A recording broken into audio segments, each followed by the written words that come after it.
Come all you poor workers, good news to you I'll tell, how the good old union has come in here to dwell. A battle in the heart of Alabama caught our attention. Coal miners in one community, they've been on strike now for months. Working as long as 12 hours a day, 7 days a week, in some of the most dangerous conditions. I really think that the labor movement is the single greatest force for democracy in the history of the United States. The story of Alabama is a story of not just resilience, but of militancy. I say no contract, you say no code. No contract, no contract. If we ain't all free, ain't none of us free. You're listening to Alabama's only union talk radio show, The Valley Labor Report, with Adam Keller and Jacob Morrison. Hello, Tennessee Valley. This is The Valley Labor Report. My name is Jacob Morrison, here with my co-host and fellow agitator Adam Keller. We are broadcasting live to tape, online and on the radio from the heart of the Tennessee Valley, the Spice Radio studio in Huntsville, Alabama. Today, Joe Biden is screwing over rail workers. Joe Biden is screwing over workers at the NLRB, and by proxy, screwing over all American workers. We talked to Scott Herrick about Unionly and a crazy story at a Tractor Supply in Mississippi. All that and more on today's program. If you want to be part of the show today, that is too bad because we are not live. We're taping this early in the week because I'm on vacation right now, if you can believe it. I'm on vacation and I'm in Nolens, living it up in Louisiana. So, not going to be able to get your call in on the air. Not going to be able to get it on live. But you can leave us a voicemail, and we might play that on the next show. That phone number is 844-899-TVLR. That is 844-899-8857. If you haven't gotten enough of us by the time that we wrap here on the radio, or if you just want to see what we're up to throughout the week, then you can find us anywhere you find anything online. We're on Facebook, YouTube, Twitter, Twitch, TikTok, all at, wherever you get your podcasts, all at The Valley Labor Report.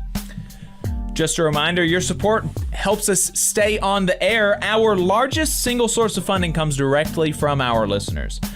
So if you want to become a sustaining member of the program, make a one-time donation, buy our stickers, anything like that, you can go to our website, tvlr.fm, tvlr.fm/donate, tvlr.fm/store, or become a patron at patreon.com/The Valley Labor Report. And if you're a member of a union, then definitely think about getting your local to sponsor the show. You can reach out to us for more details on that. So, guys, fuck Joe Biden. Joe Biden has screwed over tens of thousands of rail workers and told you that he would screw you over if it was too costly for him. Yesterday, he came out with a statement completely, well, I'm saying yesterday because as we're recording this, it is Tuesday evening. So undoubtedly, y'all listening are aware of much more. The situation has progressed much more since Tuesday evening, and that is definitely one of the drawbacks of doing a pre-taped show. But on Monday, he came out with a statement completely selling out rail workers and capitulating to rail capital. In the statement, he calls on Congress to implement the tentative agreement that he quote-unquote helped negotiate between the rail monopolies and the workers. It's the same contract that unions representing the majority of rail workers have voted down. unions representing the majority of rail workers have voted down the contract, the agreement that Biden is calling on Congress to implement. Biden is calling on Congress to implement a contract over the no votes of thousands of union members. And also he cares a lot about democracy. In the statement, he uses the misleading math to make you think that the agreement proposes a significant raise. He says that it proposes a 24% raise. 24%. Wow, Adam, that sounds great. A 24% raise. Have you ever gotten a 24% raise, Adam? Nothing even close. So I wonder about that. Are they really getting a 24% raise? Well, I guess in a sense, because they're getting that 24% raise over 5 years. He doesn't tell you that the 24% raise is coming over the course of 5 years. That amounts to less than a 5% raise per year. And for those of you keeping track at home, a 5% raise is below inflation. That's a pay cut. And Joe Biden, in his statement, is calling a pay cut a historic pay raise. It's like he thinks you're stupid. It's like he thinks the rail workers are stupid. In the statement, he said that the deal was approved by labor and management negotiators. And that's a lie. The deal was not approved by labor negotiators. The deal was sent to the membership for a vote. A tentative agreement is not approval. That's not how union negotiations work. The labor negotiators don't get to approve the deal. The members get to approve the deal. It's not up to the negotiators. It's not up to the people that were sitting across from management. It's up to the workers. That's why it was sent to a vote, and it was the workers who voted it down. In the statement, he says that workers will now have the opportunity to take unscheduled leave for medical needs. But he doesn't tell you that's only if they're in the hospital. And he doesn't tell you that it's unpaid. He also doesn't tell you that some of the sick leave policies, and we learned this from talking to Paul Lindsay last week, a railroad worker. Some of the sick leave policies in that agreement are that you get three unpaid sick days, in addition to not being disciplined if you're in the hospital. But those 3 unpaid sick days that you get have to be scheduled 30 days in advance. They also can only happen on Tuesday, Wednesday, or Thursday.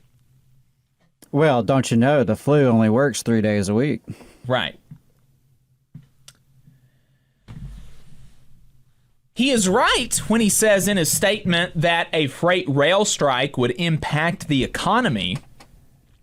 But the only way that the strike would happen at all in the first place is if the companies don't give the workers what they're asking for, which is, let's remember, a few days of paid sick leave. That's what the workers are asking for. They're not even upset about the pay cut that Joe Biden and the rail monopolies are trying to push down their throats. I think that's not the main issue. The main issue for them is being able to take some amount of time from work, to be able to not feel like you have to go in if you have the flu. And that's, as far as I'm concerned, that's bare minimum for a workplace in the year of our Lord 2022. It's just, it's amazing. And lest you think that, okay, well, maybe when you just say,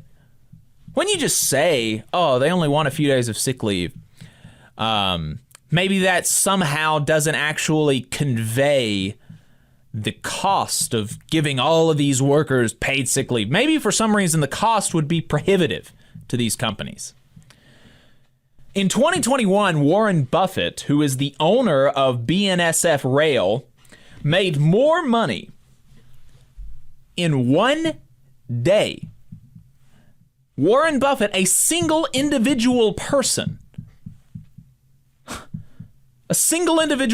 made more money in one day than it would cost to give all the rail workers an additional 15 days of paid sick leave.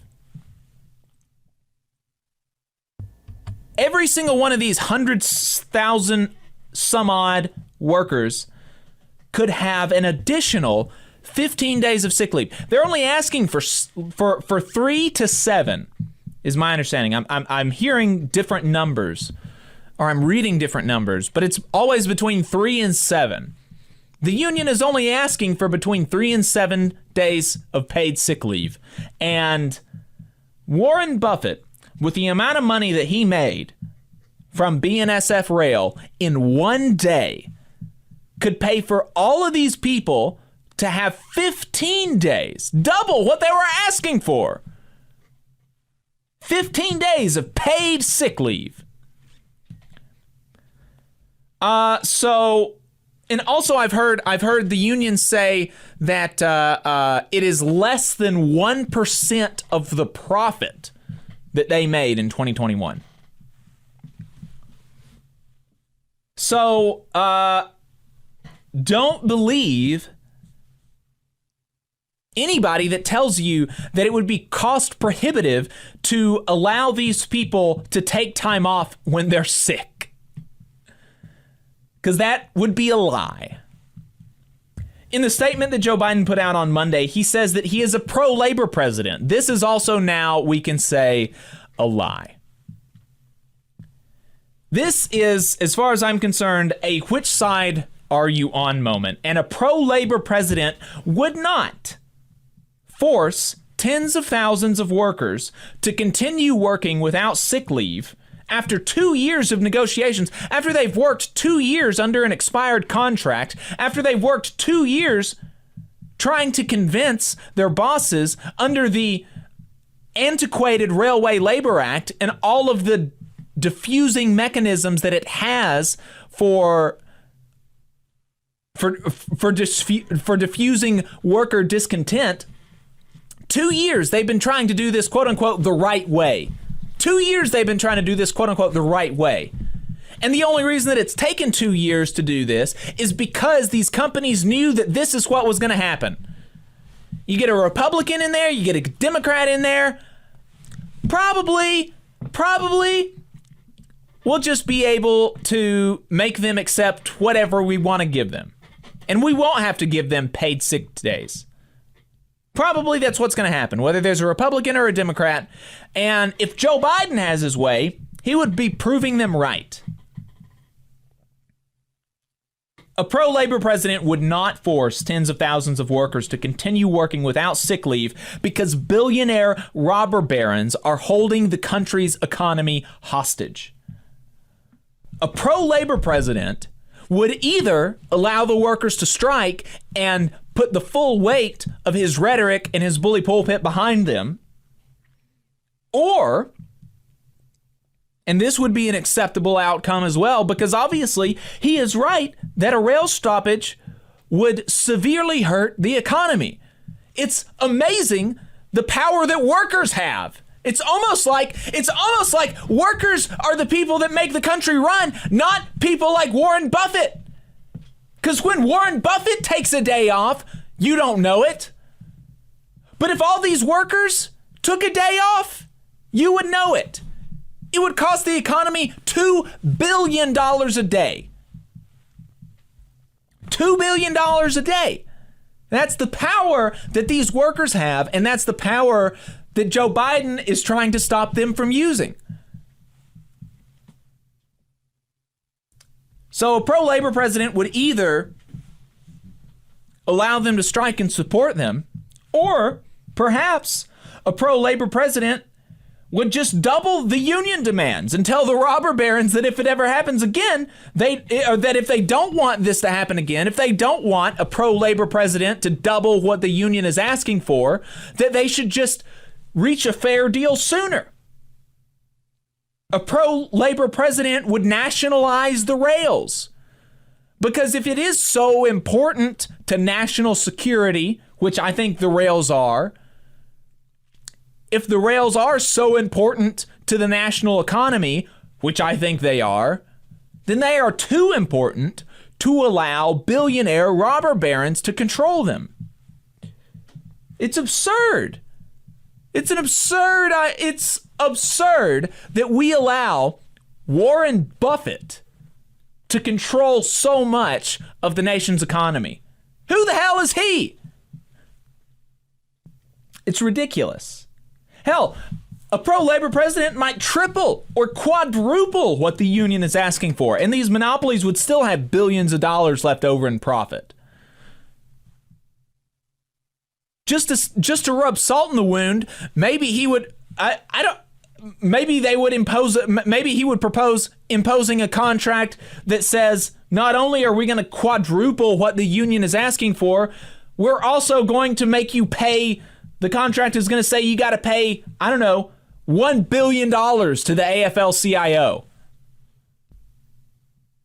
I mean, he could literally do that, because that's the way that the Railway Labor Act is set up. Because unlike in the private sector, in most of the private sector, Congress doesn't just have the authority to impose a contract on you that you have to work under. Your contract is either set by you and your boss individually, in which case you don't actually have a contract and you're just there at the whims of your boss, or it's negotiated collectively between the employer and the union. And the government doesn't really have, they can't impose an actual contract on you. But for the rail workers, Congress does have that power through the Railway Labor Act. And so they could just create whatever contract they wanted.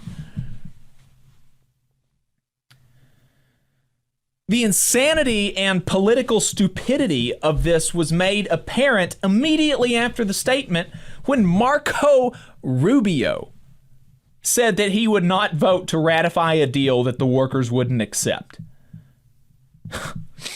Joe Biden is allowing himself to be outflanked on labor by Marco Rubio. God, of all people. John Hickenlooper has also said that he would not be supporting a deal without sick days. This is literally a capitalist. Yeah. He's one of the most conservative folks in the Democratic Party. And a literal Republican. The CPC hasn't even put out a statement yet, and John Hickenlooper is already out saying that he's not going to support it. And of course, you've got people like AOC, Jamal Bowman, Bernie Sanders.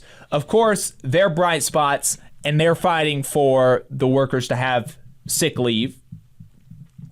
But the progressive Democrats as a whole, the Congressional Progressive Caucus, they're not out here condemning Biden's move. Why is that? As of Tuesday, the AFL-CIO hasn't put out a statement on it. The Trades Transportation Department of the AFL-CIO hasn't put out a statement on it yet. Marco Rubio has, though. It's ridiculous. It's ridiculous. There's no reason for this. There's absolutely no reason for this. The money is there. It's not going to cost you. What could he possibly be worried about? Why? What could possibly be the reasoning for imposing this contract on these people? The money is there on the part of the rail companies. Who are the people politically that are going to be upset about him giving workers a good deal? But there are millions of people in labor unions that are going to be pissed off when this goes through. I don't understand it. I don't understand it. Well, I mean, I think the only explanation is class allegiance. That Biden and his administration, their loyalty to capital, their loyalty to the bosses, to the Warren Buffetts of the world, is more important than winning elections. I mean, that's the only conclusion that you can draw, that supporting these rail barons, these modern day robber barons, supporting them is more important than supporting the millions of union workers across this country who helped get Joe Biden elected, who helped elect Democrats to hold the House and the Senate for these past 2 years and to control the Senate moving forward. Wouldn't have happened without labor. Yeah. It wouldn't have happened without Unite, without labor, without Unite Here. I mean, there's absolutely no chance that it would have happened without labor. I mean, so here we see, I think you nailed it. It's a whose side are you on moment. He's made it very clear whose side he's on. Marty Walsh has made it very clear whose side he's on. An increasing amount of Democrats have made it clear whose side they're on. And to make it worse, in his statement, President Biden made it clear he doesn't want Congress to change the agreement. Yes. Right? Because you have Senator Bernie Sanders and a handful of others who have indicated they want to improve the agreement and to make the agreement better for the workers, to actually include some sick leave. And that is something Joe Biden is opposed to. And not only... It's possible. It is 100% possible. It could happen tomorrow. And it really does seem like, I mean, we've just been, today, we have been, like, every hour there's been a new group of people coming out saying that I'm not going to support a deal without sick leave. I'm not going to support a deal without sick leave. And so the way that it's, like, dripping out, I would honestly almost be surprised if there is not some improvement on that front. And so then the question is, how did Biden not know this would happen?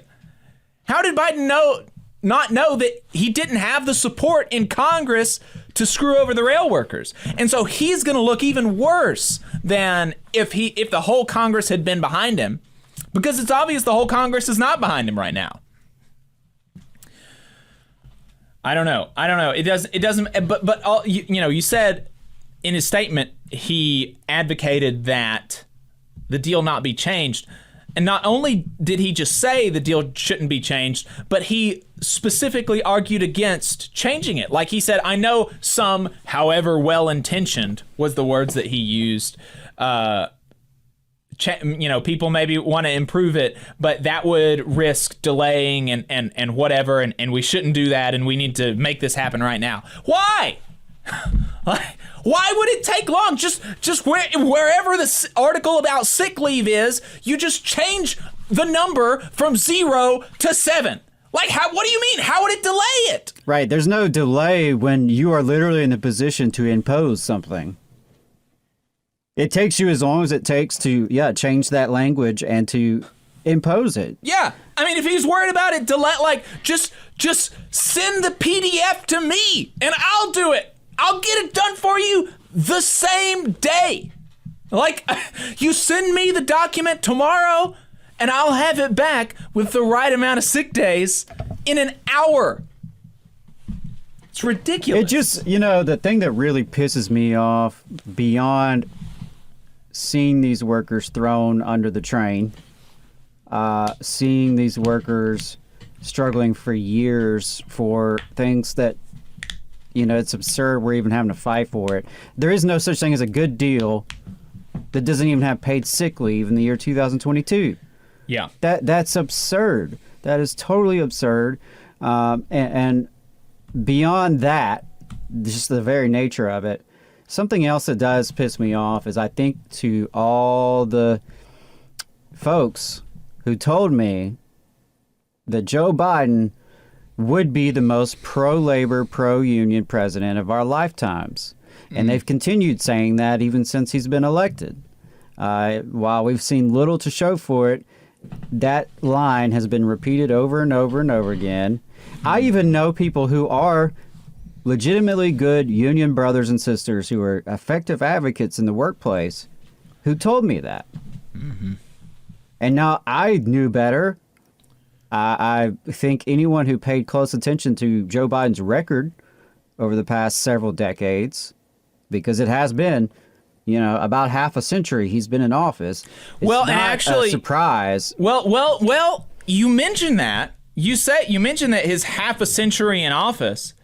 More Perfect Union came out a couple of hours ago with, let me see if I can find this tweet really quick, this thread.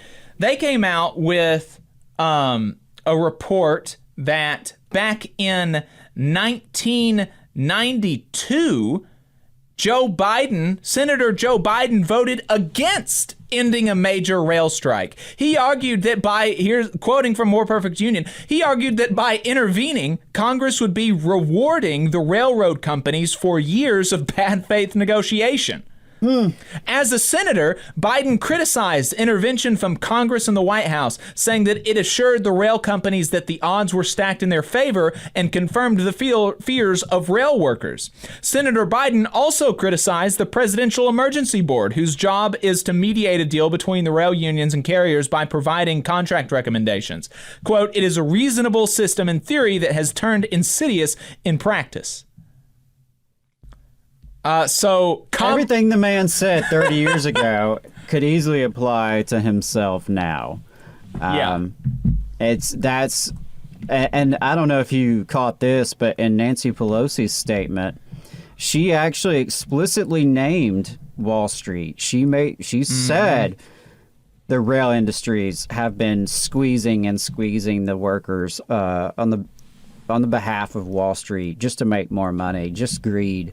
She put that out there in her statement, followed by, but we're still going to go ahead and do this. Right. We acknowledge you're being screwed. We acknowledge it's all one big scam. Yeah. But damn, it sucks, doesn't it, guys? Like, oops, we're just going to have to do it to you. Yeah, it's like that meme where this guy's in like a hot dog suit and it's like, we're trying really hard to figure out who did this. Right. Yeah. I mean, it's a false dichotomy. I mean, because what they're portraying is either they impose this contract, which sucks, which the workers don't want, which is, absurd. They impose this crappy contract, or there's a strike and the whole economy is going to shut down and everyone's going to suffer and little Johnny's not going to get their Christmas present on time. Yeah. It's a false choice. Yeah. You could also just give the workers what they demand. Yeah. They're not asking for much. They're asking for reasonable, humane scheduling and some paid time off. They're being squeezed and squeezed. Their health and safety has been put at risk for years. These billionaire capitalists like Warren Buffett are leveraging the country's supply chain just to squeeze more out of these workers. Yeah. These are oligarchs. These are robber barons. And it's very clear what side Joe Biden and Marty Walsh are lining up on. Again, it's not terribly surprising given their record. Even in this current administration, we've seen silence from them on the Warrior Met strike in Brookwood, Alabama. Yeah. Not even a bother to mention it, to tweet about it, to show up in Alabama. We've seen Starbucks and Amazon and other companies, Chipotle, that are rampantly breaking labor law on purpose, intentionally, daring the authorities to stop them. And, you know, we've got Joseph Webb on the show today from the NLRB union to talk about how the NLRB has been totally gutted over the years, could easily be fixed, could have been fixed already under the Biden administration, still yet to happen. And this is supposed to be the most pro-labor president of our lifetimes. And the sad thing is, compared to Obama and Trump and the Bushes and Clinton, like that's how, like it's possible, even as this is happening. I mean, maybe it's possible. I mean, I guess. I mean, he hasn't signed another NAFTA yet. Right? So. Yeah. I mean, so like maybe, but wow, that bar sucks ass. Pretty low. That is a pretty low bar. And you're definitely not the most pro-labor president in history because we still got FDR. Oh yeah, I mean. So you want to be 100%. You know, and that is something. It doesn't come close. Yeah, most pro-labor in my lifetime, maybe, but still, screw you. But he has said that'd be like being the least imperialist president of our lifetime. Right. Oh, they only bombed 4 countries instead of 13. But he has said stuff about I'm going to be the most pro-union president in history. You do this, you can't be. Right. You can't be. Yeah, there's an issue of basic morality, and there's an issue of politics. There's just like I said, I can only draw the conclusion that loyalty to these elites, loyalty to these railroad barons is more important, not just in, delivering for constituents, but for even having the chance to win an election. Mm-hmm. You would rather lose and stay loyal and show your class allegiance than dare help working people, even if it were to help you win and stay in office. Yeah. And then we wonder why people don't want to vote. Yeah. Or we wonder why Democrats have struggled retaining working class voters. Yeah. Well, maybe this is it. And the last thing I'll say on it is a friend of the show, our brother Chris Townsend, put out a hell of an article called Lions Led by Asses. And I really highly recommend that. You can find it online. Just check out Lions Led by Asses by Chris Townsend. Highly recommend it. Yeah, it's very good. So with that, let's go ahead and get to Last Week in Southern Labor. Last Week in Southern Labor is a segment that we do every week, mostly, where we tell you what happened in the labor movement in the South. We pull the information from Jonah Furman's newsletter, Who Gets the Bird, which compiles all this information for the entire United States. So if you want to see what's going on outside the South, subscribe to his newsletter, whogetsthebird.substack.com. With that, let's jump into new organizing for the weeks of November 13th to the 27th. 56 First Student School Bus workers in Dalton, Georgia are organizing with ATU Local 1212. 360 hospital workers in 2 elections at hospitals of Providence's Sierra campus in El Paso, Texas, are organizing with SEIU Texas. 166 more Starbucks workers at 7 stores are organizing with Starbucks Workers United, including in Louisville, Kentucky, and Alpharetta, Georgia. 12 bookstore workers at Books A Million in Leesburg, Virginia, are unionizing with UFCW Local 400. UFCW Local 400 is also getting in on the coffee organizing wave, with 5 baristas at DC's La Colombe filing for an election. 102 workers at Pepsi Products Company, Acadiana Bottling in Youngsville, Louisiana, are organizing with Teamsters Local 270. 80 warehouse workers and drivers for LabCorp in Tucker, Georgia, are organizing with Painters District Council 77.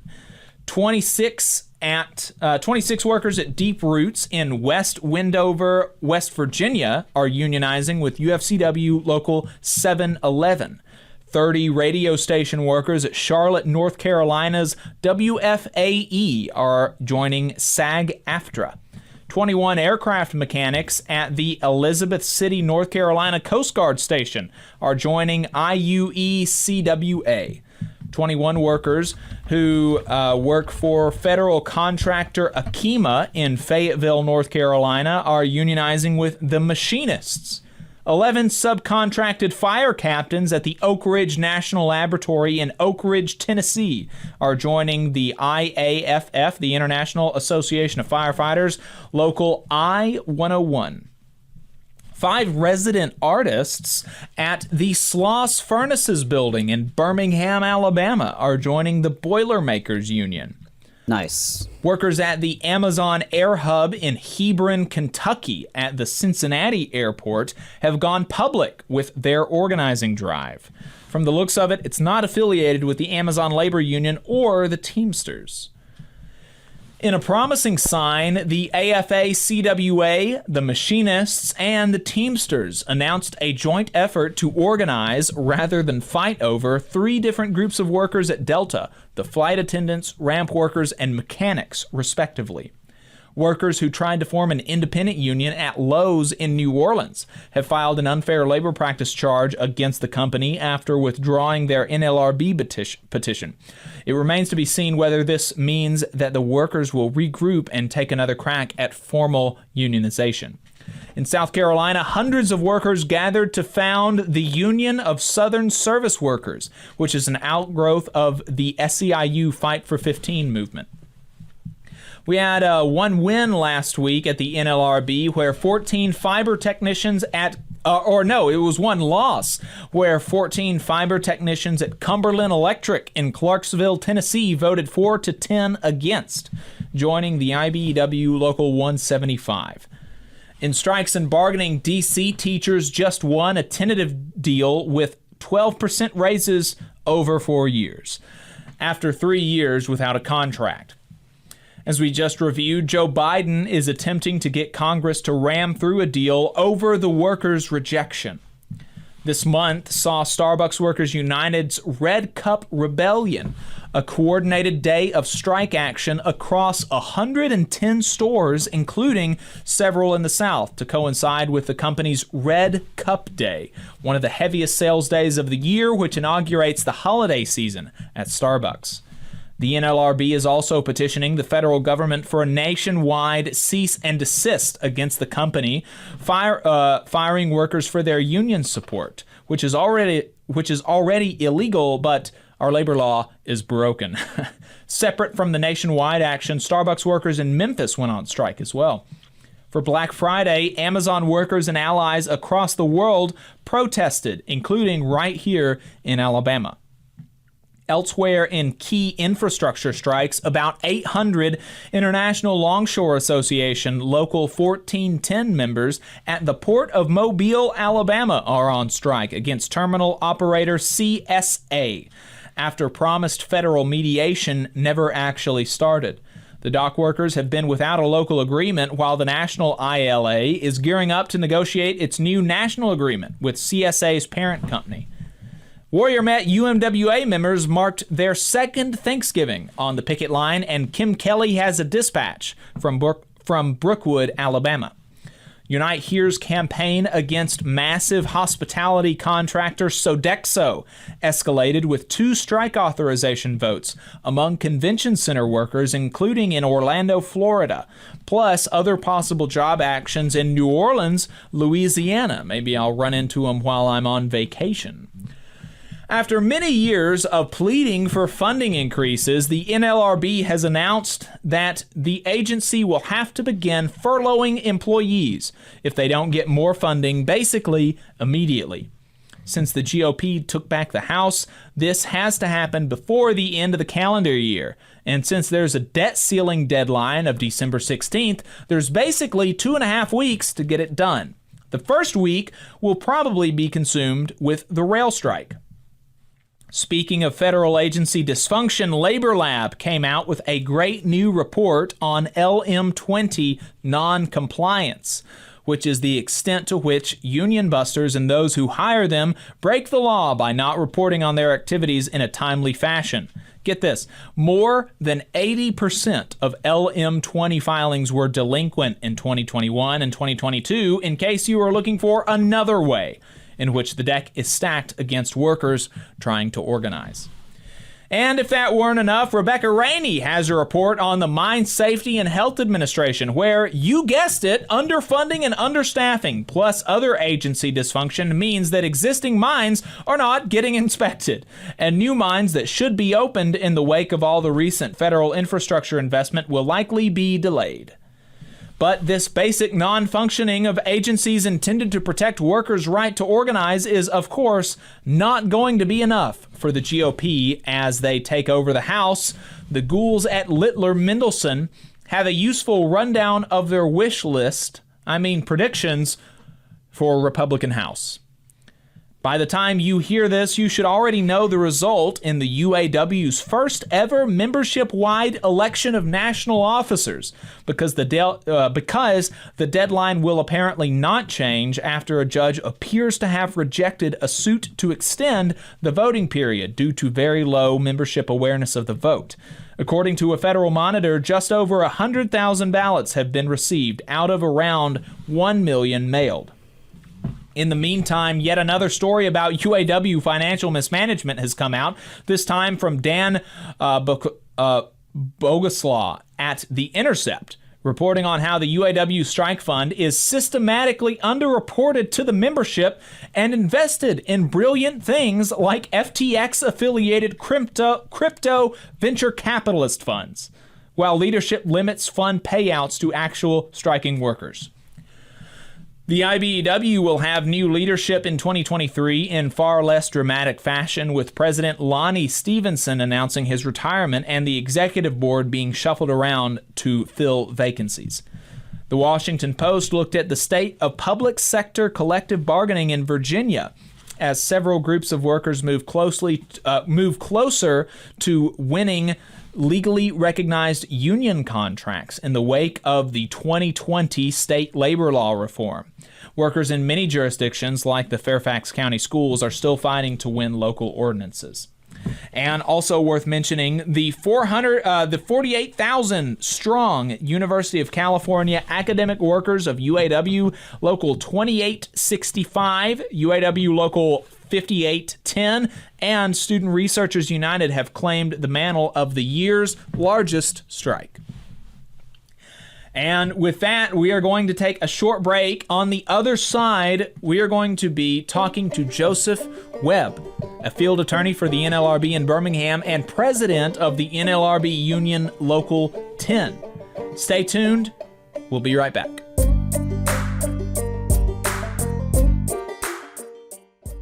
Hometown Action is a grassroots organization building a multiracial, working-class movement for racial, gender, economic, and environmental justice in Alabama's rural communities. We stand in solidarity with Alabama workers and are proud to support the Valley Labor Report's efforts to inform and build the Southern worker movement. Please visit hometownaction.org and follow our social media channels at Hometown Action to learn more about how you too can get involved to make the South a better place for all workers. Solidarity, y'all. IBW 558 is like a great football team. You've got to have the aptitude, skills, and knowledge to outperform the competition. If you're a non-union electrician, now is the perfect time to get off the sideline and join our team. We have the absolute best wages and benefit package in North Alabama and Southern Tennessee. It's because our team stands together, bargains together, and our families benefit from it. With immediate openings, you have the opportunity to see why the IBEW is the right choice. Energy Alabama is a locally operated and membership-based nonprofit organization focused on advancing Alabama's clean energy future through education and advocacy. Many people in charge of infrastructure and building decisions simply don't know about how viable clean and renewable energy is. To that end, Energy Alabama has provided instruction to more than thousands of adults and tens of thousands of K-12 students across the state. We're working hard to build careers in clean energy and help everyday Alabamians save money on their utility bills. Learn more about our work and how you can join us at energyalabama.org. Support for the Valley Labor Report comes from the International Federation of Professional and Technical Engineers Union. Learn more by visiting www.ifpte.org. The attorneys at Maples, Tucker, and Jacobs have stood with the working people of Alabama for over 40 years, providing skilled legal representation for your workplace injury claims. When you are injured on the job, it can be a scary time. The attorneys at Maples, Tucker, and Jacobs have the experience to guide you through the process to make sure that you and your family are properly taken care of and your rights are protected. If you need help, call the attorneys at Maples, Tucker, and Jacobs at 855-617-9333 or visit online at www.mtnj.com. No representation is made that the quality of legal services provided is greater than the quality of legal services provided by other law firms. Support for this program comes from the International Brotherhood of Electrical Workers, Local 136, out of Central Alabama. Learn more at ibew136.org. Attention union members, membership organizations, podcasters, or anyone with a payment processing need. The future is here, and your organization needs to be prepared by working with Unionly. With Unionly, your union or organization can take payments on a mobile device, eliminating processing fees, giving you a better price than other payment processing methods, while at the same time supporting a union-friendly business with a specialized skill set to meet your needs. Your members will thank you when they pay their dues at their convenience without waiting in line to deposit cash or check. Start preparing for the future today by calling 206-595-8631 or visiting unionly.io. Are you looking for a better future, a career that can have you set for life, and to be a part of something that's bigger than yourself? If you are, then consider a skilled trades apprenticeship with the International Union of Painters and Allied Trades. The work of IUPAT is all around us, from the industrial painters who work on the bridges to drywall finishers, floor coverers, the glazers who install the glass in our skylines, and so much more.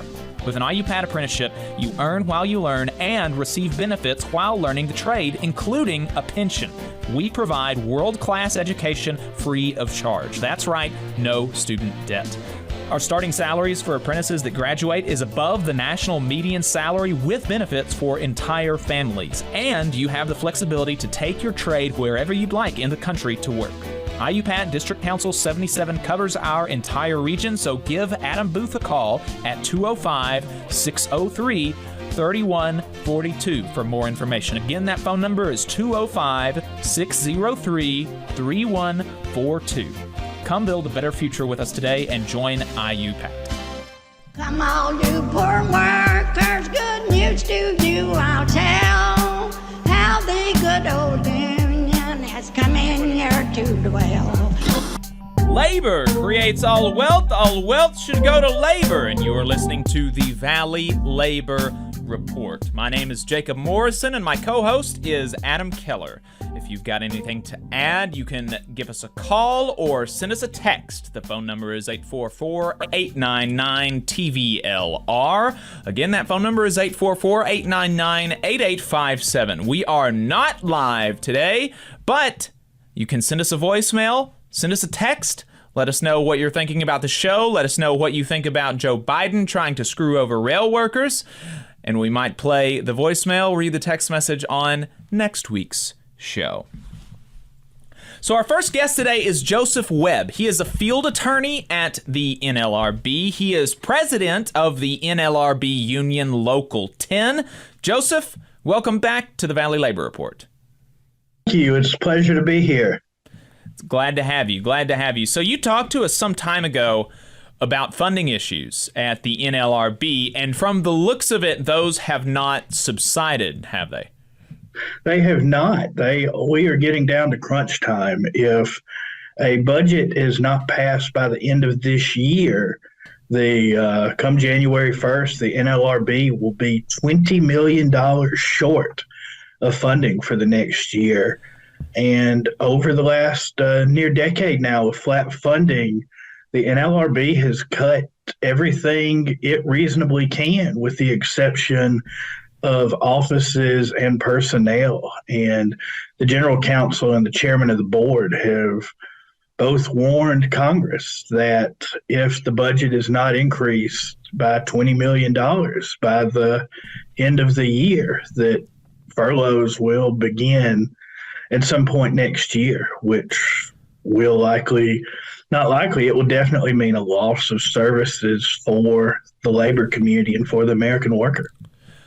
Before we get into what furloughs would potentially do to the NLRB and to the workers they serve, what has the chronic underfunding meant for y'all at the NLRB and for your ability to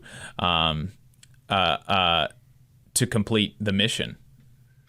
The chronic underfunding has meant that we have less staff available to investigate unfair labor practice charges, to conduct union elections, and that slows down case processing, which becomes extraordinarily harmful in this time of increased labor activity in the United States as the labor movement attempts to expand and attempts to grow. The NLRB is slowed down by this understaffing and lack of funding. And as a result, it can honestly hamper the labor movement and be a benefit for business if we are slower and allow the companies more time to infringe on employees' rights or to try and disrupt the campaign. That puts labor organizations in a very difficult position, and there's often nothing that we can do as NLRB attorneys and field examiners to go any faster than what we're doing. For example, in Region 10, nearly every bargaining unit employee is currently weighed down by 20 or more cases and expected to process between 100 and 200 cases this year, when the gold standard under the NLRB's procedures is closer to 40 cases a year. That's what a fully staffed agency is supposed to have. It's about 40 cases per agent, and our agents are having to process between 100 and 200 a year. Wow. That's ridiculous. And the reason for that is because y'all have less staff than you ought to. And last time you were on the program, you told us what a fully staffed Region 10 would be and what you are currently at. Or maybe it was just the Birmingham office. But can you give us those numbers? What would your office or Region 10 be? How many people would you have if you were fully staffed, and how many people do you have right now? The number that I have geared to memory is Birmingham. Birmingham, we actually have some good news to update, though it will not last if the budget doesn't come through. But Birmingham historically has had 7 agents plus a supervisor, and plus a PSA or a support staff employee. And at the time of our last interview, we were down to no supervisors, no PSAs, and 3 board agents. We now have 4 board agents, a supervisor, and a PSA. So there has been improvement in Birmingham. But as I said, if the budget doesn't improve, that improvement will be short-lived. Yes, well, that is good news, but that's still 3 people away from being fully staffed, and 3 people when fully staffed is 9 or 10 is still a lot of that's still having to pick up a lot of slack. That's right. That's about 120 cases a year that are getting jumbled together that we would otherwise spread out to those additional 3. And so, moving to the furlough piece of it, what would that look like for for the American worker and for y'all's ability to serve the American worker if those furloughs have to go through? Well, furloughs, of course, are going to mean that there would be days where there would not be agents available to assist the American worker, meaning that petitions would not be processed, cases could not be processed, petitions couldn't be filed, unfair labor practice charges couldn't be filed on the days of agency furloughs because the agency would have to close its doors on those days. And what the specific terms would look like would likely depend on what management of the NLRB and the NLRB union came to as an agreement for the furloughs. Under Republican administrations, we have come close to furloughs before for the NLRB, but it has never happened. However, the last time it came close, management and the NLRBU came to an agreement that instead of furloughing certain less senior employees for lengthy periods of time to where they'd be missing paychecks, that the agreement at that point in time was that everybody in the bargaining unit would be furloughed for like 1 day a pay period, for example. And on those days, the agency would just not be available to the public. Right. And I would suspect that would be the route that management and the union would go, again, to try and minimize impact to its workforce. Right, right. And so, this is all really troubling, and this is under a Democratic trifecta. I mean, why have Democrats who continue to tell us that they are pro-labor, pro-union, and pro-working people as they, as they continue to prove otherwise? Why is it that they continue to prove otherwise? Why is it that, and I don't know that that's a question that maybe you feel comfortable answering, but why have they not been able to fund the NLRB? This seems like such an easy thing to do with with a Democratic trifecta, with a House, a Senate, and the presidency being held by Democrats. That's a very, very good question, and it has become an increasing concern for the NLRBU. Myself, and as NLRBU Local 10 president, I have seen increasing concerns about this administration throughout our own unit, as this same administration will not only refusing to take the lead in pushing for us to get the funding that we need, and failing to take this opportunity to push forth strong legislation that would fund the NLRB now and in the future while they hold all three houses of Congress. They've not only failed to do that, they have engaged in stalling and hard bargaining and bad faith bargaining, arguably tactics that have kept us from reaching a collective bargaining agreement. We have now not had a collective bargaining agreement since the Trump administration. The Biden administration's General Counsel Abruzzo, has failed to bargain to a collective bargaining agreement with the union here at the agency, and she is now taking the position that come December 23rd, she intends to revert back to working conditions that we last had under the Trump administration and under Peter Robb. That's and that was going to be the next question, is to walk us through. You said that they've really been at best playing hardball in negotiations, and at worst potentially bad faith. And talk to us about we hit on this some last week or the week before, but talk to us some about what y'all are asking for, which again is incredibly reasonable, and what the impacts have been of y'all not getting those things. Well, what our biggest concern is within the NLRBU is the ability to telework and have flexible work schedules. Beginning during the pandemic, the NLRB temporarily allowed for flexible work schedules, which, in my opinion, as union president, it played a significant factor in driving the increase in organizing and labor movement because it increased our access to the public. Suddenly, for the first time, NLRB employees were not held to this strict 9 to 5 hour standard. As long as we got our hours in, we were allowed to work whatever time the public needed us. So if a worker didn't get off work until 8 a.m.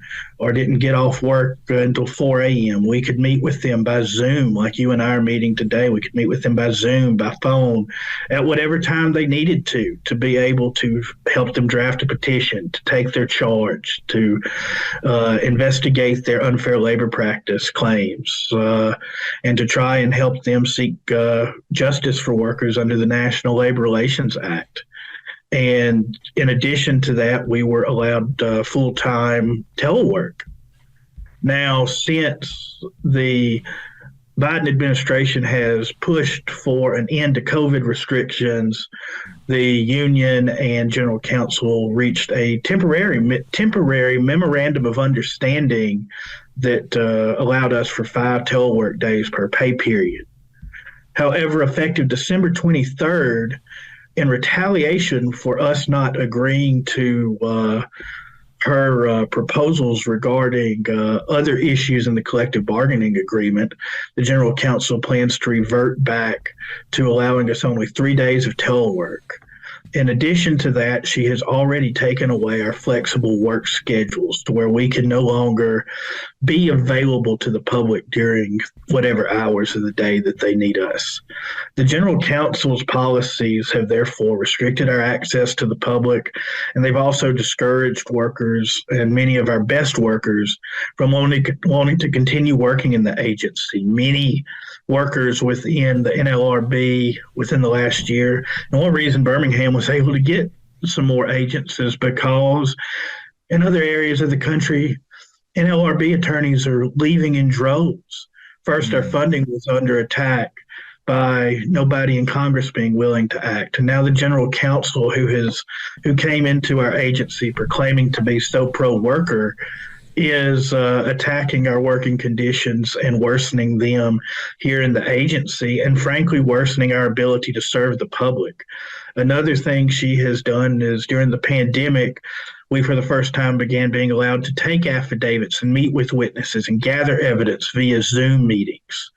That is now being discouraged. We have to have extraordinary circumstances to be able to flexibly meet with witnesses. Instead, they are required to currently drive at their own expense to meet with us in our office face to face, often having to miss work or come up with some excuse to claim that they have to be out of work to meet with us, and essentially putting their own livelihoods at greater risk and frankly discouraging members of the public from pursuing charges against us because they don't have the access that they've had to us for the last 2 years now. And from my point of view and from the bargaining unit's point of view, it seems to all be a retaliatory bargaining tactic by the General Counsel to try and force us to concede to give management greater power on other working benefits if we want to continue serving the public the way we have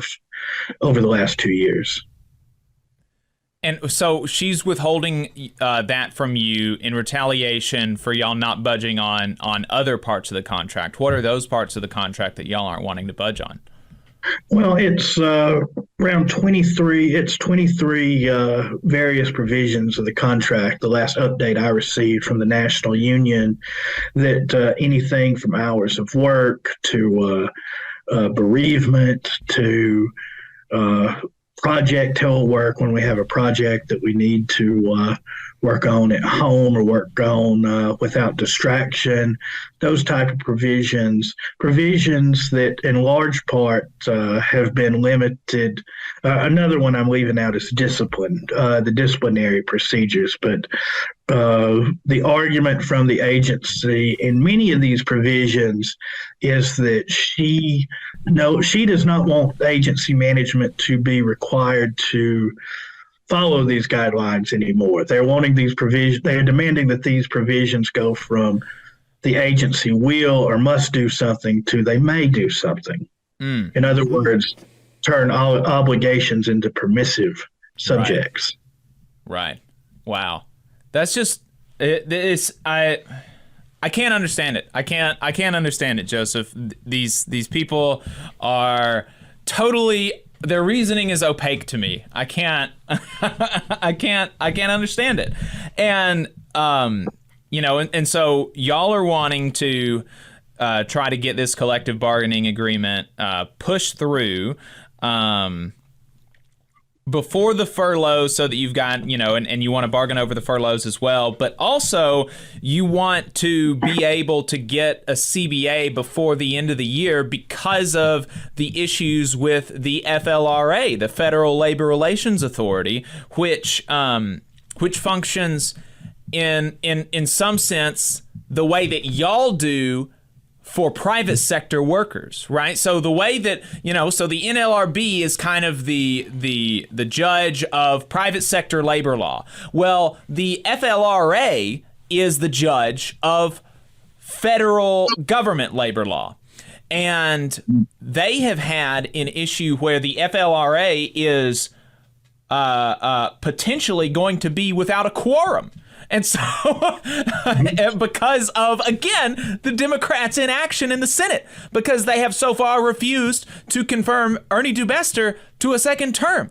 And so, I guess I said some of it, but just walk us through some of your thoughts on, the issues with the FLRA, why and their refusal to confirm Dubester to a second term, and the urgency that adds to y'all to try to bring a speedy resolution to your negotiations.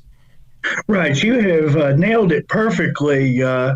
In the sense that it truly makes no sense that Ernie Dubester's not been confirmed in nomination when, yes, Republicans have blocked it in committee, but to get it out of committee, all that has to be done by the Democrats is put it to the floor for a vote, and a party line vote is all it takes to confirm it.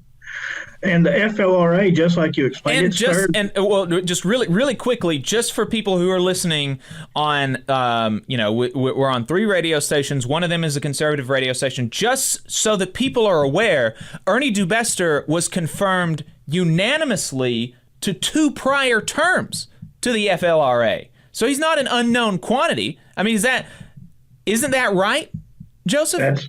That's exactly right. And like you said, the FLRA is the agency that enforces federal labor law for federal employees and federal labor unions. So a FLRA that does not have a quorum and can't function and can't issue binding decisions, that means that the current administration and any administration without a quorum, that their agency heads can commit whatever unfair labor practices they want without the FLRA being able to enforce their employees' rights to keep that from happening. And without having a CBA, a collective bargaining agreement, there's always the potential that the previous agreements, the expired agreements grievance process can just be completely ignored, and that there could be employees such as NLRB employees could be left with no redress without a functioning FLRA. And so because of the urgency to try to resolve your negotiations, y'all are escalating, and y'all are going to be holding a picket in front of the NLRB headquarters. And when is that happening? December 8th at 2 p.m. Eastern Time at the NLRB's headquarters in Washington, D.C., the National Labor Relations Board Union will be engaging in a picket and protest and is inviting not only NLRB employees from all over the country, but members of the public and any labor leaders, any labor members who are willing to stand in solidarity for us, to ask for an agency to be stabilized and allow us to continue enforcing and protecting employees' rights the way that we have the last few years. We ask that you come and stand with us to try and make sure these protections and the enforcement continues. Joseph Webb, is there anything that we've left out? I don't think so. I appreciate your time today, and appreciate all who can stand in solidarity with us on this. Thanks again. Joseph Webb, president of the NLRB Union, Local 10, field attorney at the NLRB in Birmingham. Appreciate your time. Thanks so much. Appreciate yours. Thank you. All right, so folks, we've got a story out of Mississippi at a Tractor Supply. And Adam, you're from Mississippi. What is going on here? That's right. I am originally from Mississippi, though at this point I've been in Alabama longer than I was in Mississippi, but still, that's still home for me. And we have a story coming out of Hattiesburg, and Hattiesburg, Mississippi is the home of the University of Southern Mississippi. I've spent some good times there, seeing football games, and used to go shopping there, so very familiar with that town. And there's a Tractor Supply there facing a lawsuit after a manager made a worker's HIV infection known not only throughout the store, but even to a customer, resulting in the worker's harassment and eventual firing. That's according to an EEOC complaint that has been filed. Julia Marnin with the Charlotte Observer had an article come out a few weeks ago about this, and it just was so beyond the pale. It stood out to me. Yeah. Go ahead. No, yeah, that's insane that, there are still I thought that we left that, with Reagan in the 80s. People just going around and harassing you for having HIV, and not that anybody having HIV is deserving of ridicule or anything, but this woman was born with it. Yeah, it's just disgusting. I mean, the complaint goes on. Store managers and workers called the woman a, quote, contagion or contamination of the store. And also said it needed to be under quarantine after they learned her confidential medical information, according to the September 29th EEOC complaint. And the worker, she was told she was, quote, making everybody highly uncomfortable, and that was from a store manager. After a store manager pressured her into revealing the medical condition she was born with. Now the EEOC is accusing Tractor Supply of disability discrimination and says the company fired the worker after she complained of the repeated harassment. So not only was she getting harassed because of her HIV status, and not only was this being revealed to folks, her confidential medical information being improperly revealed, she understandably complained about this harassment, and then she was fired. And the lawsuit comes after the agency tried reaching a pre-litigation settlement. That's interesting. Of course, Tractor Supply spokeswoman said that they don't comment on pending litigation, at least according to their last statement. It's worth noting that HIV is considered a disability under the ADA, the Americans with Disabilities Act, and that is essentially the statute there that's in play with this EEOC complaint. Going on in the article, while the former worker has HIV, Tractor Supply is further accused of mistaking her condition for AIDS, according to the complaint. If HIV goes untreated, it can result in AIDS, which the worker did not have. Bradley Anderson, the director of the EEOC Birmingham, Alabama District Office, said in a statement that employees should, quote, be able to work without worrying about whether they will be harassed because of their disability, close quote. Seems like a pretty basic, reasonable ask. And a couple of other things that they mention in this article. Apparently, there was persistent questioning of this employee in terms of her not being able to work certain days. She was seeking medical treatment, had appointments, but one thing led to another. They kept questioning her, and that's when she initially revealed her HIV status. Afterward, the store manager in Laurel, Mississippi, made it public that the worker had HIV by notifying managers and workers as well as a customer at the Hattiesburg store where the worker was promoted to. I mean, what a hell of a note. You think you're getting a promotion, you're moving to a new store, and here's your old manager calling up everybody. Jeez. The EEOC did not specify possible motivations as to why the woman's medical condition was publicized. Well, they may not comment, but I'm sure we can come up with our own ideas about what sort of bigotry was at play and ignorance was at play. A couple of other things. The harassment, of course, got worse after word of mouth spread in Hattiesburg in her new store location.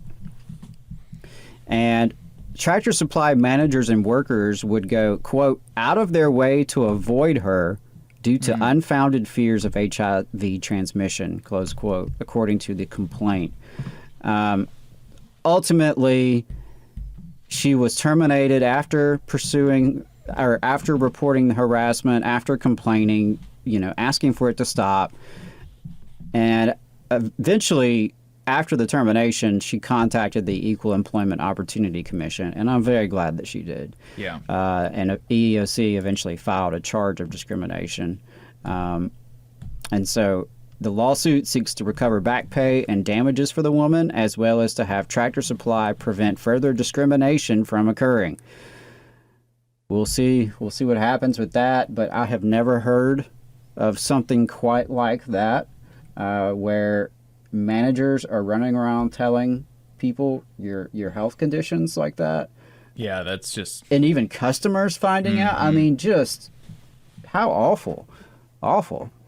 Yeah, it doesn't make any sense. Really, really kind of lowest of the low kind of behavior from that boss over there. Right. And, I'm glad that there was an article to come out that, Julia Marnin, Julia Marnin with the Charlotte Observer. I was glad to see that because something we've talked about a little bit is how much local news, if you ever pay attention to it, it's a profile of mostly poor people who have been arrested. I mean, you think about how much of the local news in 30 minutes is spent on mugshots and arrests, people behaving badly, right? But think about how much time is spent on that versus the amount of time spent on reporting businesses and bosses behaving badly and breaking the law. And that's something that has really just stuck in my craw. And so I believe we're going to be doing some regular features on the show highlighting businesses and bosses behaving badly, especially down here in the South. Yeah. We could definitely use a lot more of that. So best of luck to her as she goes through that case. Adam, you had another quick story, kind of a PSA that you wanted to remind folks about, this low-income home energy assistance program. Talk to us about that. Yeah, absolutely. This time of year, we're reminded that low-income individuals and families often cannot afford the cost of energy to heat their homes during the winter or cool their homes in the summer. The Low-Income Home Energy Assistance Program, LIHEAP, assists eligible households with utility deposits and/or utility payments. The objectives of the LIHEAP are to help low-income families meet the cost of home energy, defined as heating and cooling of residences, and to increase their energy self-sufficiency and reduce their vulnerability resulting from energy needs. The target population is low-income households, especially those with the lowest incomes and the highest home energy cost or needs in relation to income, taking into account family size. Additional targets are low-income households with members who are especially vulnerable, including the elderly, persons with disabilities, and young children. In order to receive assistance, the applicant's household income must not exceed 150% of the federally established poverty level. The LIHEAP is funded through a grant from the U.S. Department of Health and Human Services, ADECA, the Alabama Department of Economic and Community Affairs, contracts with community action agencies and local nonprofit agencies to deliver the low-income home energy assistance program to low-income households throughout the state. Limestone and Madison counties are considered Region 2, served by the Community Action Agency of Madison and Limestone counties, which is located on Stringfield Road in Huntsville. Their website is caa-htsval.org. Lauderdale, Colbert, and Franklin counties are considered Region 1, served by the Community Action Agency of Northwest Alabama, located in Florence. Morgan County, you are in Region 16 with Lawrence, Marion, Winston, and Coleman counties, which is served by the Community Action Partnership of North Alabama, located in Decatur. You'll need to make an appointment with the appropriate office and bring certain documents, a list of which you can find on their websites. Funds are paid directly to utility companies and vendors. Assistance may be received up to 4 times per year based on eligibility requirements. Related programs include the Alabama Weatherization Assistance Program, which reduces energy costs for low-income people by improving energy efficiency along with health and safety, and the Low-Income Household Water Assistance Program, which works similar to the Heating Assistance Program but for water services. The programs have similar targets and requirements and are worth exploring, especially for low-income households with children, the elderly, and people with disabilities. So obviously this is more of a PSA segment, and I wanted folks to be aware of this program. But thinking politically, there's no doubt these programs, as beneficial as they are ultimately Band-Aids on the gaping wounds of poverty and inequality. In a better world, in a society that puts the needs of everyday people first, such programs would not be necessary. We can and must go far beyond this kind of assistance to ensure everyone has what they need to live safe, healthy lives. But in the meantime, while we grow our movement, it is important we know what assistance and benefits are currently available and try to share this knowledge with others. Maybe there's someone in your life, your workplace, your neighborhood, your school, maybe in your own family, who could benefit from knowing about assistance like LIHEAP. So please pass along this information, and let's do our best to take care of each other as we proceed into these cold winter nights.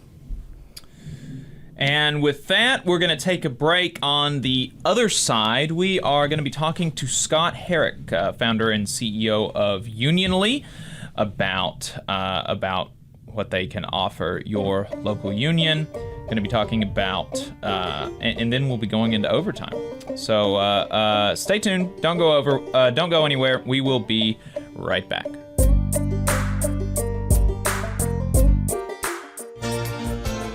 Energy Alabama supports consumers and is a leader in advocating for them. We have been able to successfully fight off utility rate increases in the state, reduce fees for electric vehicles, increase electric vehicle infrastructure spending, and secured a $100 million refund by Alabama Power after the utility overcharged customers for fuel. To learn more about our work advocating for customers and join the fight, go to energyalabama.org. There's a lot of talk about a shortage of workers, but that's not the case with IBW 558. We have provided our customers over 3,000 workers and performed over 3 million man-hours in a pandemic year.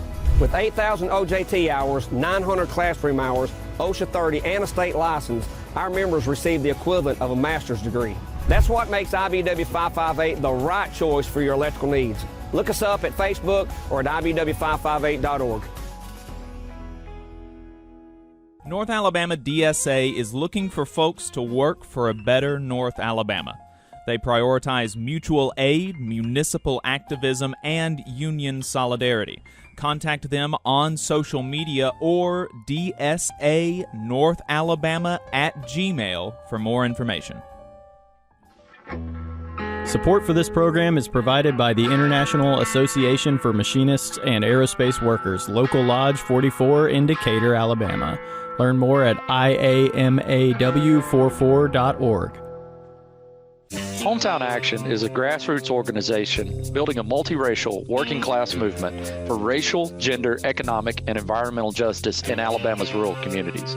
We stand in solidarity with Alabama workers and are proud to support the Valley Labor Report's efforts to inform and build the Southern worker movement.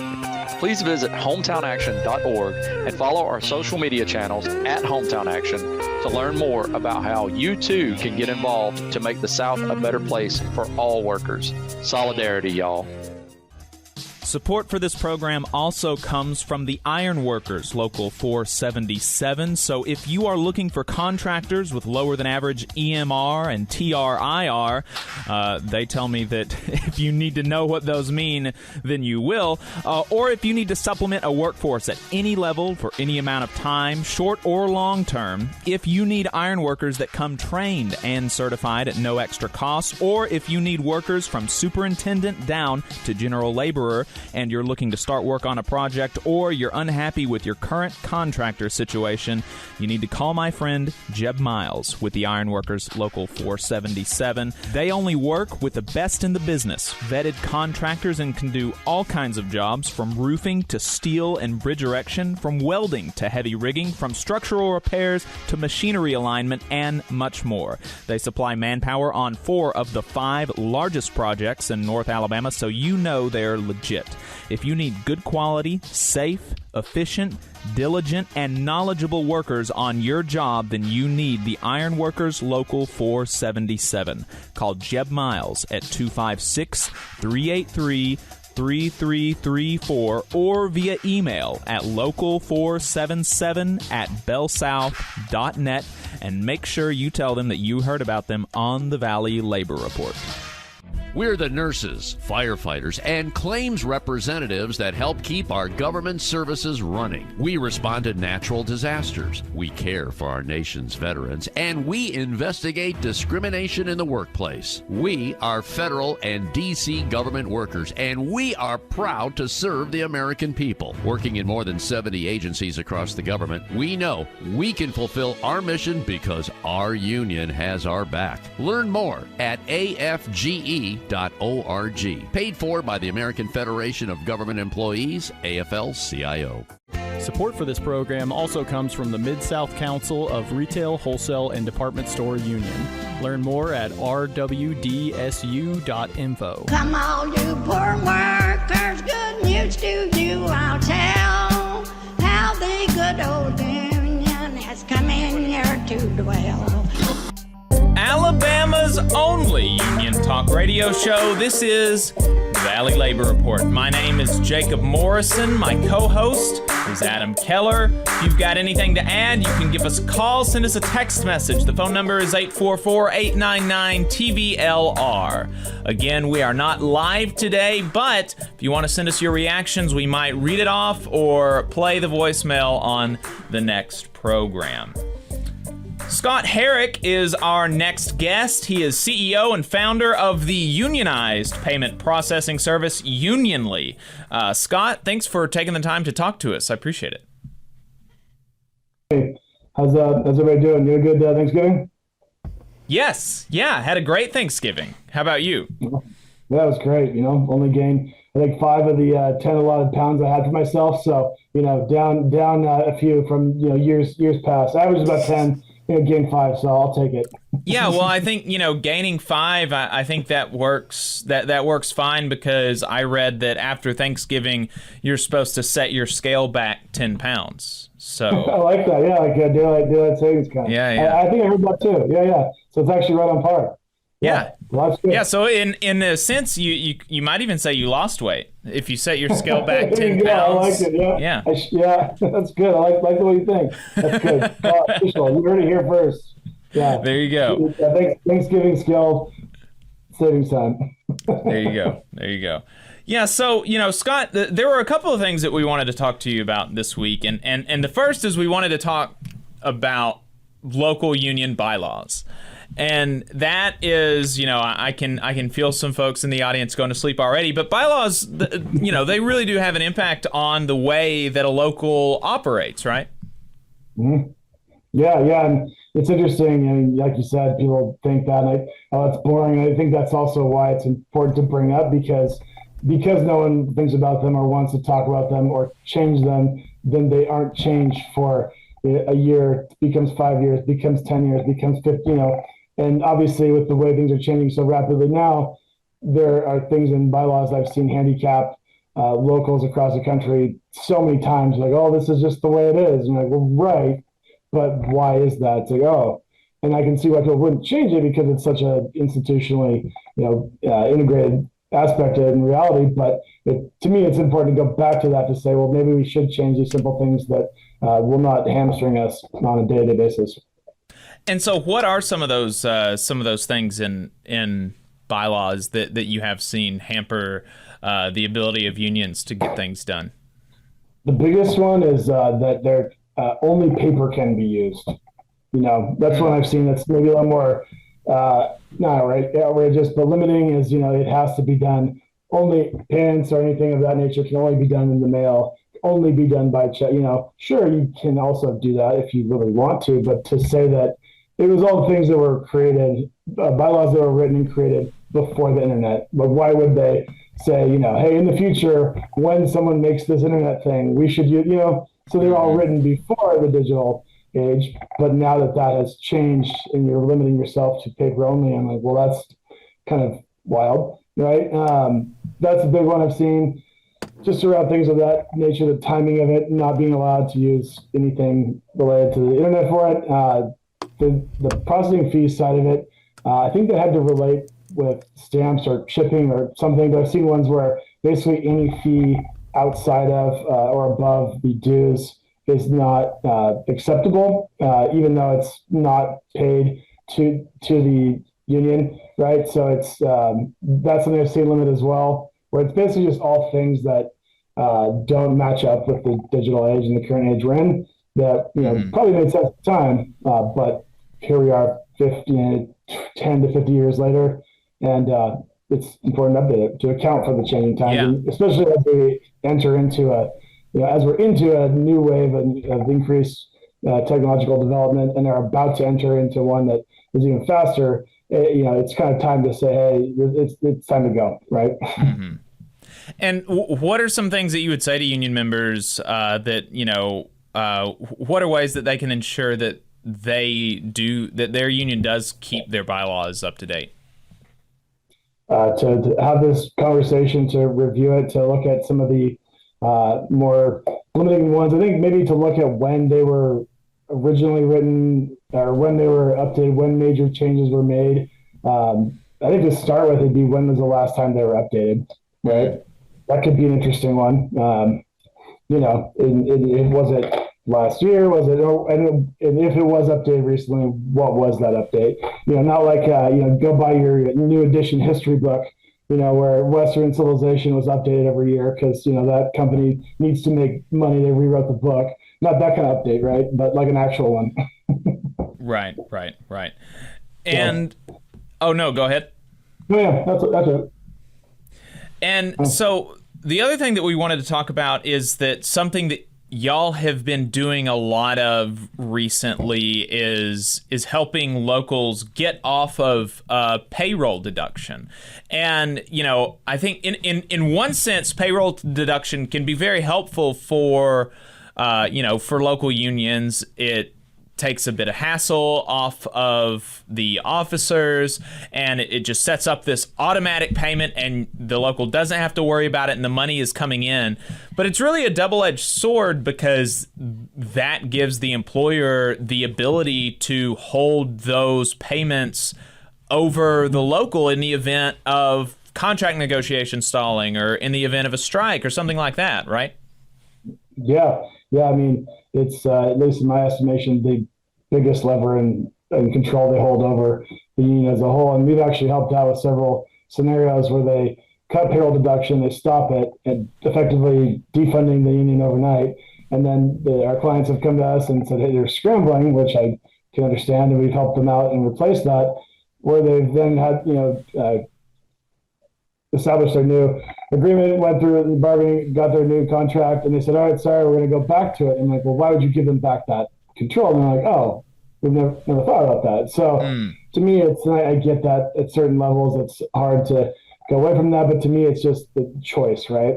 And I think, too, from the company side, where it's interesting as well, if I actually talked to a few of my friends who own union friendly companies here in Seattle, and he's like, we would love to be able to have a better system. So I think the conversation, it's also shifting the conversation from, yes or no, or like you either do or you don't, to maybe there's a better way of doing it, right?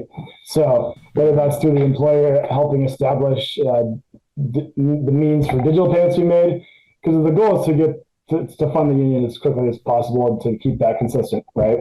Mm-hmm. And again, going back to when, before the internet, right, that was probably the fastest way, as opposed to saying, hey, we're going to go to every person individually, ask them for the money, ask them to keep track of it. We're just going to do it for you. Sure. Obviously, that's evolved. And now with the internet, you can have control. And that, to me, is just kind of rethinking the way that things are done in that regard and actually giving people control of it, right? And you think about, too, when someone signs up for dues check off, they're completing a form and doing all that.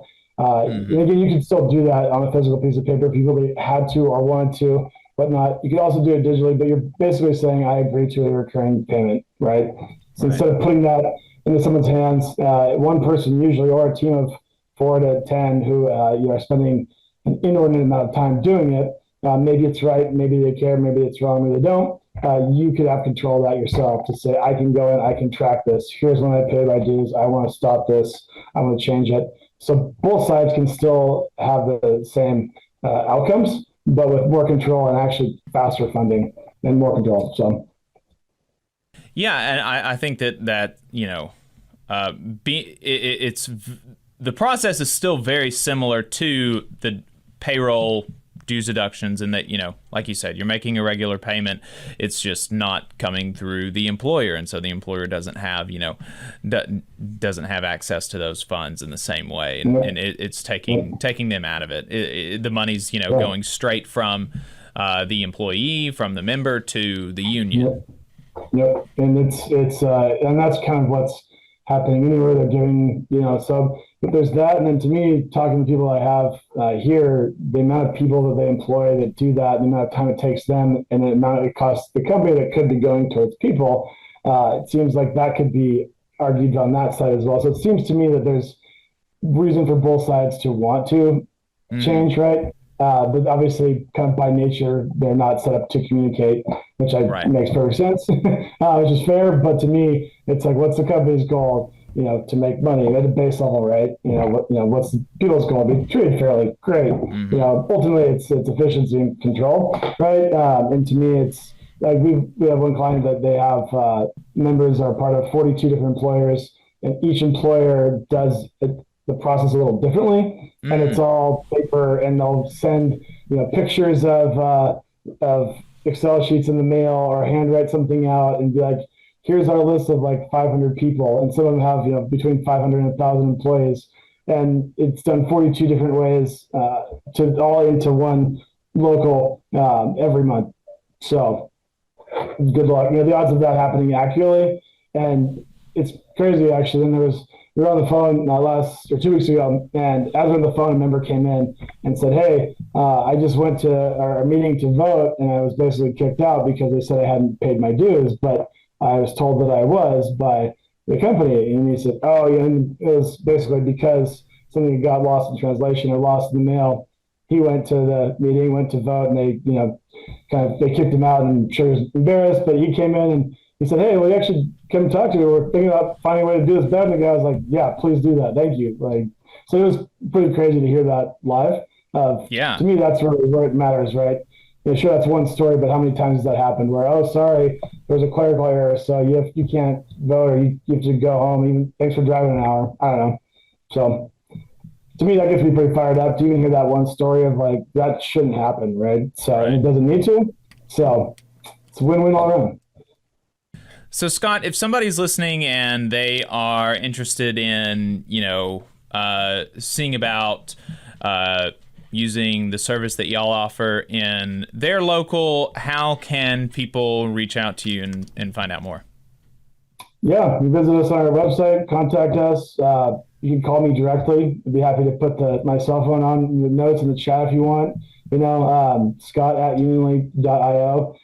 Feel free to call me on my cell phone, text me, go to our website, send us a message, schedule a demo if you want, but Unionly, that's UNIONLY.io. And we welcome the opportunity to help. Scott, thanks for taking the time to talk to us. I appreciate it. Awesome. Thanks for having me. You guys have a good night. All right, you too. All right, folks, that is going to wrap it up for us on the radio today. We will be continuing the show with a conversation with Terry Michael, an employee of the American Federation of Teachers in Birmingham, former Birmingham school board member, an incredible guest. This is because we are so discombobulated with the way that we've been recording the show today. We've already had the conversation. It's like we're pre-taping the show for Saturday, but I've already had the conversation that you're about to hear as I'm saying this now, even though it's coming before the conversation that you're going to hear in a second on Saturday. It's crazy. It's crazy what we're doing today, but you'll enjoy it. The conversation with Terry was very good, and I think that she's going to be a more regular guest in the new year, especially with the way that, especially with our anticipation of the legislative session. Legislative session is almost certainly going to include a big school privatization bill, and I think she's going to be all over that, as well as all over some local stuff going on in Birmingham connected to privatization of public schools. So you'll enjoy the conversation. So stay tuned for Overtime. Find us on Facebook, find us on YouTube, continue watching the show. So as we're wrapping up here on the radio, don't forget about our UMWA sisters and brothers that are still on strike over 600 days in Brookwood, Alabama. You can support the striking families by donating to their strike pantry at paypal.me/UMWA strike pantry. Monday, December 5th at 6 p.m., the Huntsville City School Board of Education is going to be holding a public meeting at Huntsville High School in their AV room to hear from the community about the consent order motion to obtain unitary status for faculty and staff. The Huntsville School Board will have its regularly scheduled meeting the next night on December 6th, same time and place. What is that about, Adam, just really quickly as we're wrapping up? The school district is moving towards unitary status. They claim they've met one of the green factors in the consent order, this one about faculty and staff. So they will be pursuing that with Judge Heikela and trying to get the DOJ and the judge to sign off. And this is an opportunity for the public to hear more about that. Saturday, December 10th, Hometown Action and Hometown Organizing Project are celebrating 5 years of rural organizing. The event is free and all are welcome, but online registration is required. So join Hometown Action from 11 a.m. to 4 p.m. in Camp Hill, Alabama for a celebration and conversation about building rural Southern power. Labor Notes is having some online trainings and meetings. The Secrets of a Successful Organizer 3-part November-December workshop series is ongoing with the next installation happening on the 7th of December. Just one more reminder, you can leave us a voicemail at 844-899-TVLR. That is 844-899-8857, and we might play it on the next show.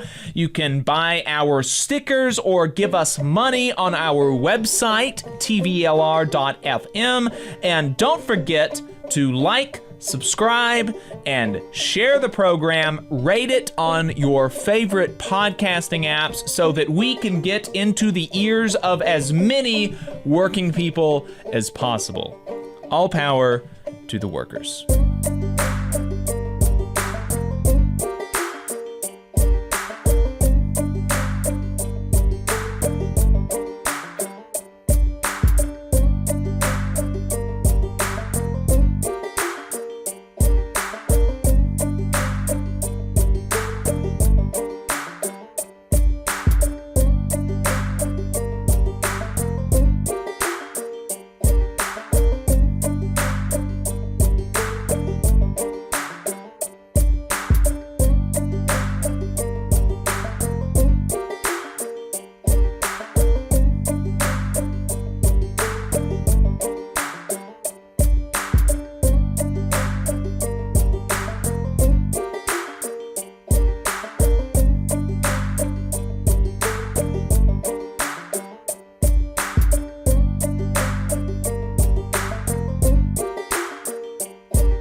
right, welcome back. You are still listening to the Valley Labor Report, Alabama's only union talk radio show. We are now in overtime, and we've got a guest lined up, and you know her better than I do, Adam, so I'll let you introduce her.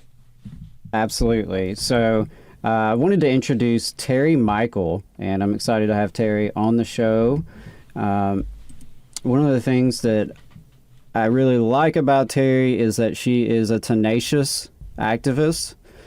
We first met, gosh, it's been probably 8 or 9 years ago. We were both getting involved in education, activism, and organizing around the same time.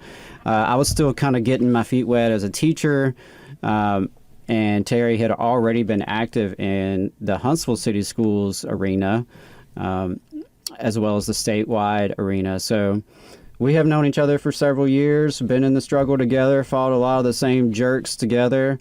So if I can get my camera set up real quick, and then I'll have Terry introduce herself. All right, Terry. So thank you for being here. We appreciate it. Tell us a little bit about yourself and what got you involved in education, activism, and organizing. Well, thank you for having me on. And I really, appreciate this. And Adam, you and I have known each other for a long time, and I've always respected you. So this is just amazing opportunity to spread some knowledge, which is what you guys do at the Valley Labor Report all the time. So thank you for having me on. So real quick, if I And what got me involved was that 3 out of my 4 children are teachers here in Alabama. And when my oldest daughter started teaching in Huntsville, I really realized that something was not right. I didn't know what it was, though. My children went to schools in Madison, Alabama public schools. And so once she started teaching in Huntsville schools, and I started learning more about the Title I schools, then I realized that not all children in Alabama get the same quality education. I know I should have known that, and I wish I would have learned earlier, but once I knew it, I couldn't unknow it.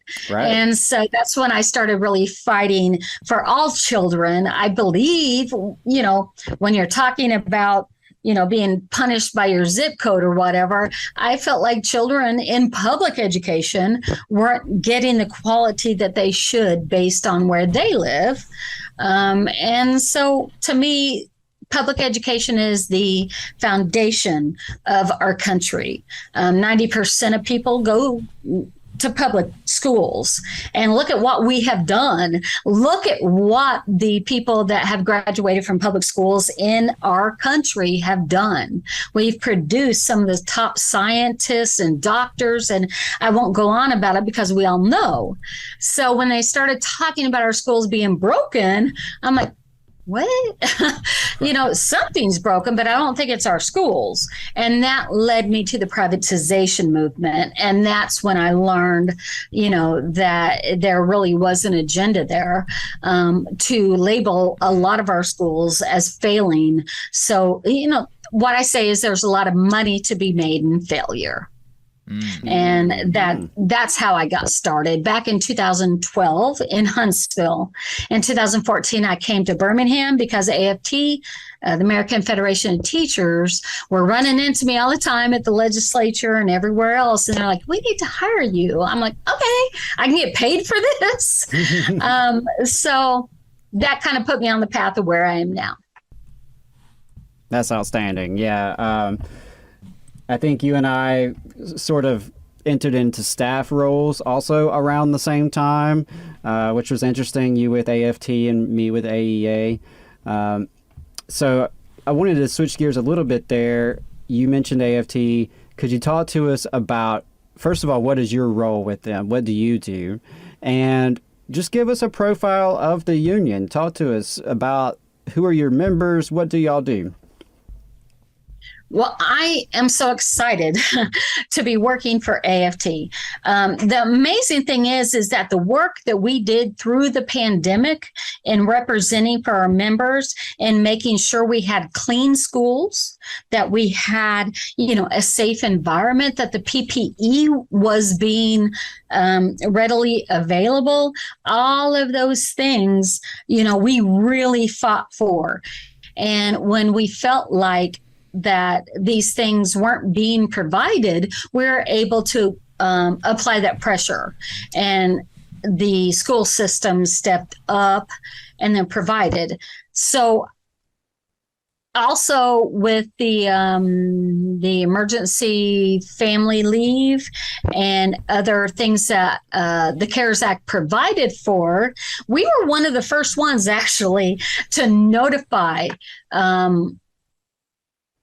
employees in public education of what their rights were, about how they can get time off if they get COVID, if their children get COVID, their husband gets COVID, that there was a lot of things being provided. And we were actually the first people in Alabama to really break that down and tell people what their rights were. So I'm really proud of the work that AFT has done, especially through the pandemic.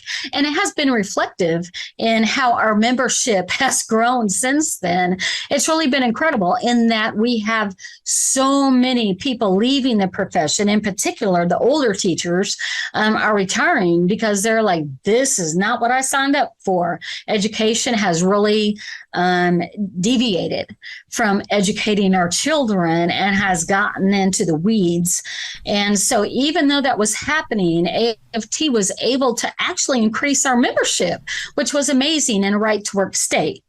And so I'm really proud of the work that we have done to protect our teachers. I want to emphasize that in protecting our teachers, we're protecting our children. AFT, doesn't technically work for the parents or the children, but we recognize that our students' learning environment is our teachers' working environment. They go hand in hand. You cannot separate them.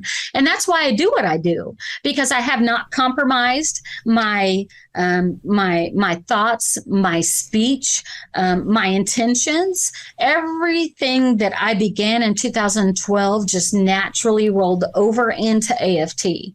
And especially through this pandemic, we have stood strong in representing our members and our students. So was there another question I didn't touch on? No, I think that's fantastic. That's what I was looking for. In terms of just kind of getting to the nuts and bolts of it, who exactly is in Birmingham AFT? Like, who all is part of the membership? Is it just teachers or? So thank you for that question. So in Birmingham AFT, we are mostly in central Alabama. And Birmingham, we have Birmingham, of course, and then Fairfield and Midfield.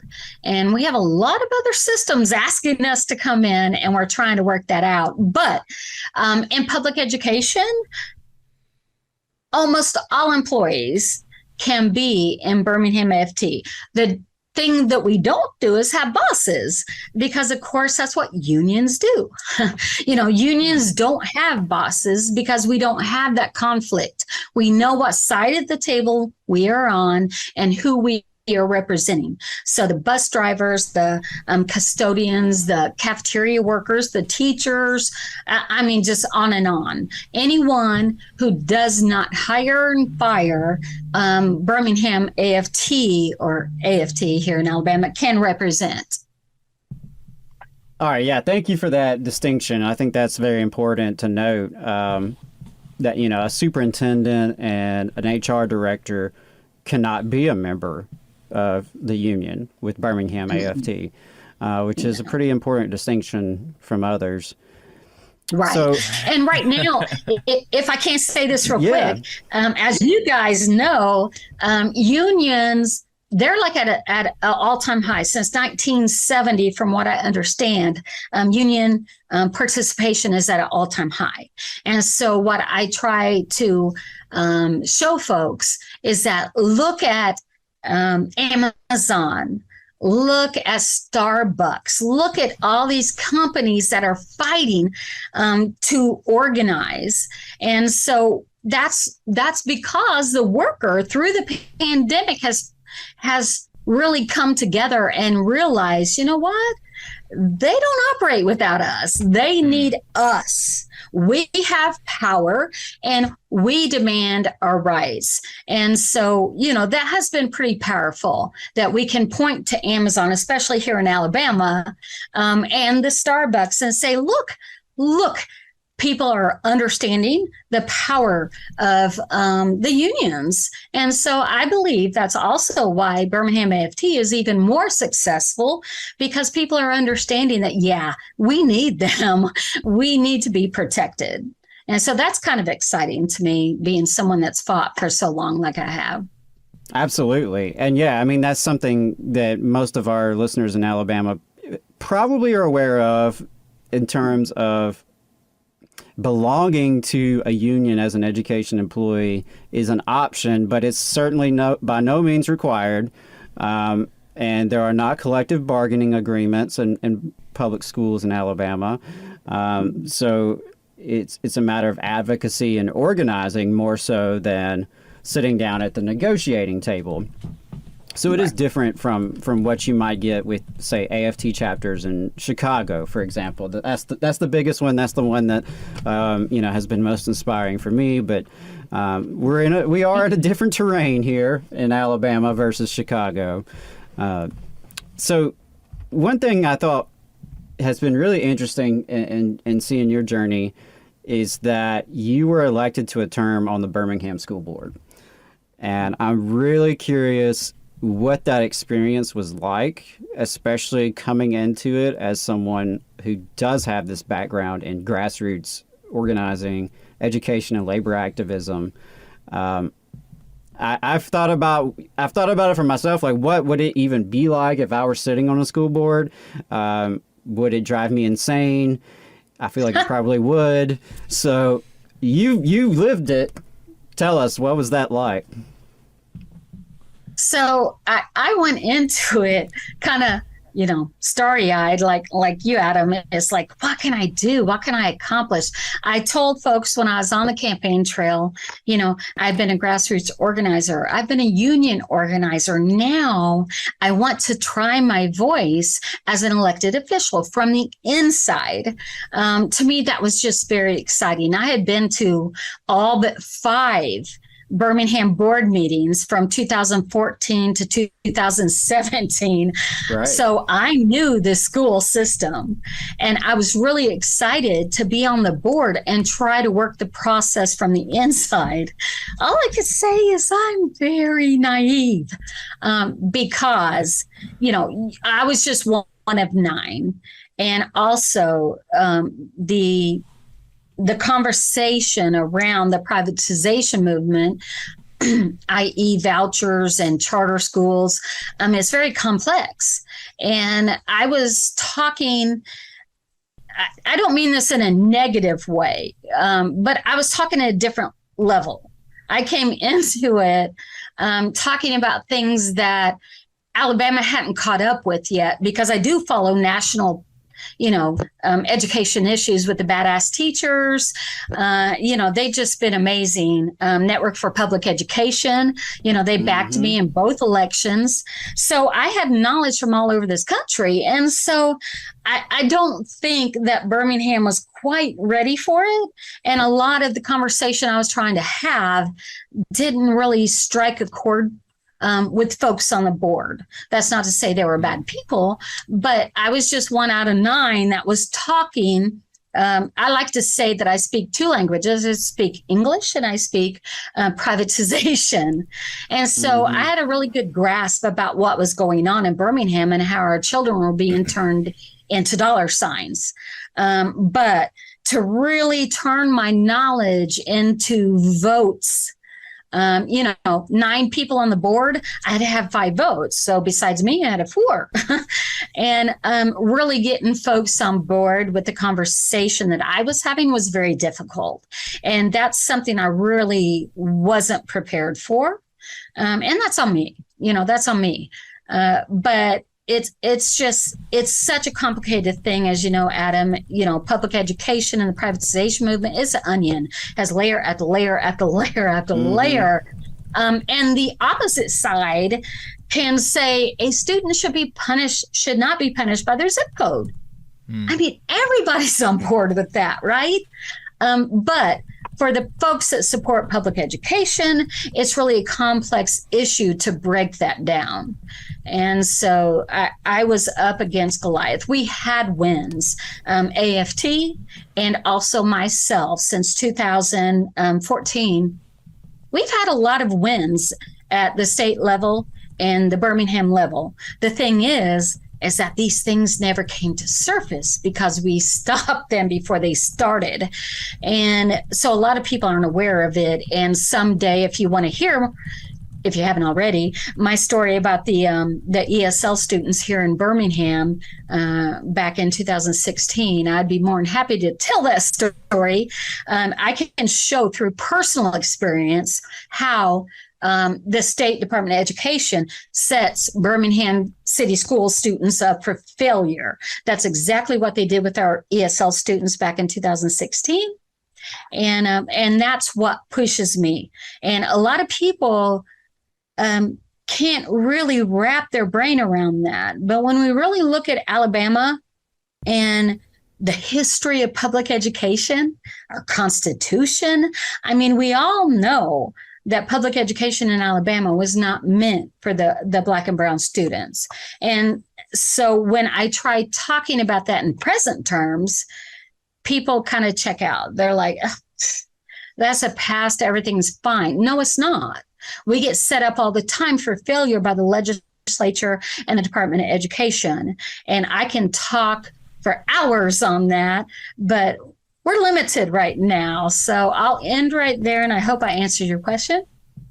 Yes, absolutely. And I mean, I think it's something that resonates with me, obviously, because, you know, we've had some similar journeys, and yes. I guess in some ways I kind of was on the inside and the outside at the same time. And I think it's impossible to realize how difficult it is until you're there. Even if, you know, I mean, you had been an activist and an organizer for years before getting on the board. And I had been involved in activism for quite some time before getting onto staff with AEA. We both had some idea about the reality of dealing with politics in Alabama, but nothing quite prepares you for it until you are inside the system, so to speak, and you can see the motive. Yeah, go ahead. I'm sorry. It's just, I think that what Alabama folks are slowly coming around to is the power and the money that the charter folks have. And so I think that they had a hard time grasping on to those concepts because they felt like, you know, when you're like a child shouldn't be punished by their zip code, that just sounds so good and so right.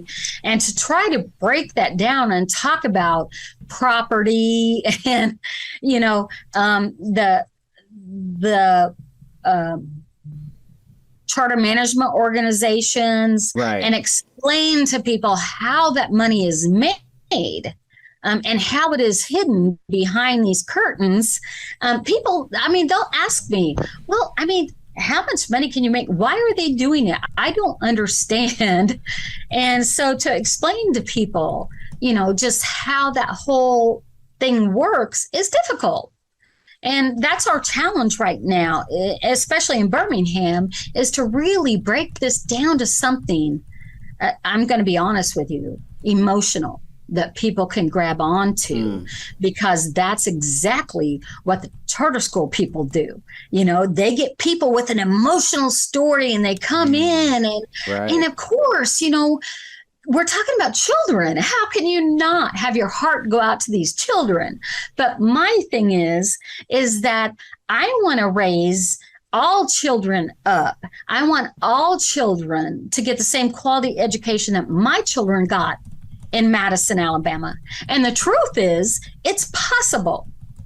And so I'm not going to settle for one charter school that has 150 people that we may or may not see positive results from. I believe in public education, and I believe all children should have the same opportunities and quality of education.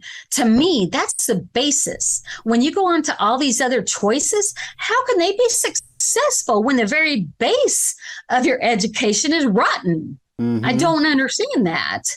And I've said that over and over again, but yet, that's a little bit more of a complex thought. Our children shouldn't be punished by zip code. That's what everything goes back to. And I agree with that statement. And that's why we should give the legislature hell for not funding our schools equitably, because the first choice is theirs. When we're talking about choice in education, let's point our fingers at the legislature and say, what choice are you giving us? Public education is a choice, and you have an obligation to fund us equitably. Amen, sister. I mean, that's exactly it. Our public schools have been sabotaged. And, it takes many forms. Sometimes it looks like charter schools coming from the outside or private school vouchers. Sometimes it looks like subcontracting and outsourcing within the school systems. And that covers the gamut from, custodial staff, but to software and technology and, curriculum. There are so many different ways in which money is made off our public school system and the public tax dollars. And I like what you said there. There is a choice. The first choice there is with the legislature. Passing a budget is literally the only thing they're required to do. And for year after year after year, they have chosen not to equitably fund Alabama's public schools, just as they have chosen not to fund adequate counselors and social workers and mental health professionals and school nurses, just as they have chosen not to fund all the different resources and wraparound services that we need to address the achievement gap, which the charter school folks will love to point to the achievement gap, just as they often co-opt language around civil rights and, as you said, feel-good stories from students that are hard to oppose. But, these choices have been made by folks with power and folks with wealth. But the vast majority of us rely on public schools. The vast majority of us, as you said, 90% of families are going to public schools. The public schools are the cornerstone of our community. And I think it's very important that we continue to educate the public, and we continue to connect educators with parents and community members to get on the same page and realize what has been happening to our schools, what could happen to our schools, and how we prevent that by coming together. Right. And you mentioned a good bit there in terms of Birmingham. Birmingham has been sort of ground zero for the charter schools in Alabama. I often say Huntsville City Schools was ground zero for privatization in terms of from the inside out. Birmingham's threat is kind of coming more external in some ways from the charter schools. But there's some conflict of interest, I think, in Birmingham politics there with the charter school movement. And is there anything you want to talk about in terms of Birmingham specifically and how charter schools have come into play there? Right. So the charter school law has been in effect since 2015, and we're at 2022. And so, you got to ask yourself why, if the law was passed, we still have so few in Alabama. Birmingham has 2 so far that have opened already. And really the reason is because of the funding. It's expensive to have startup charter schools.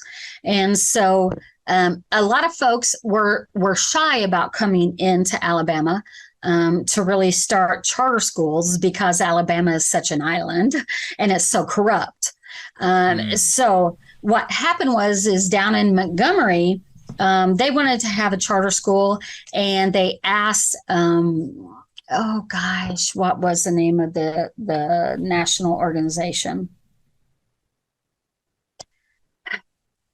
I'll come back to that.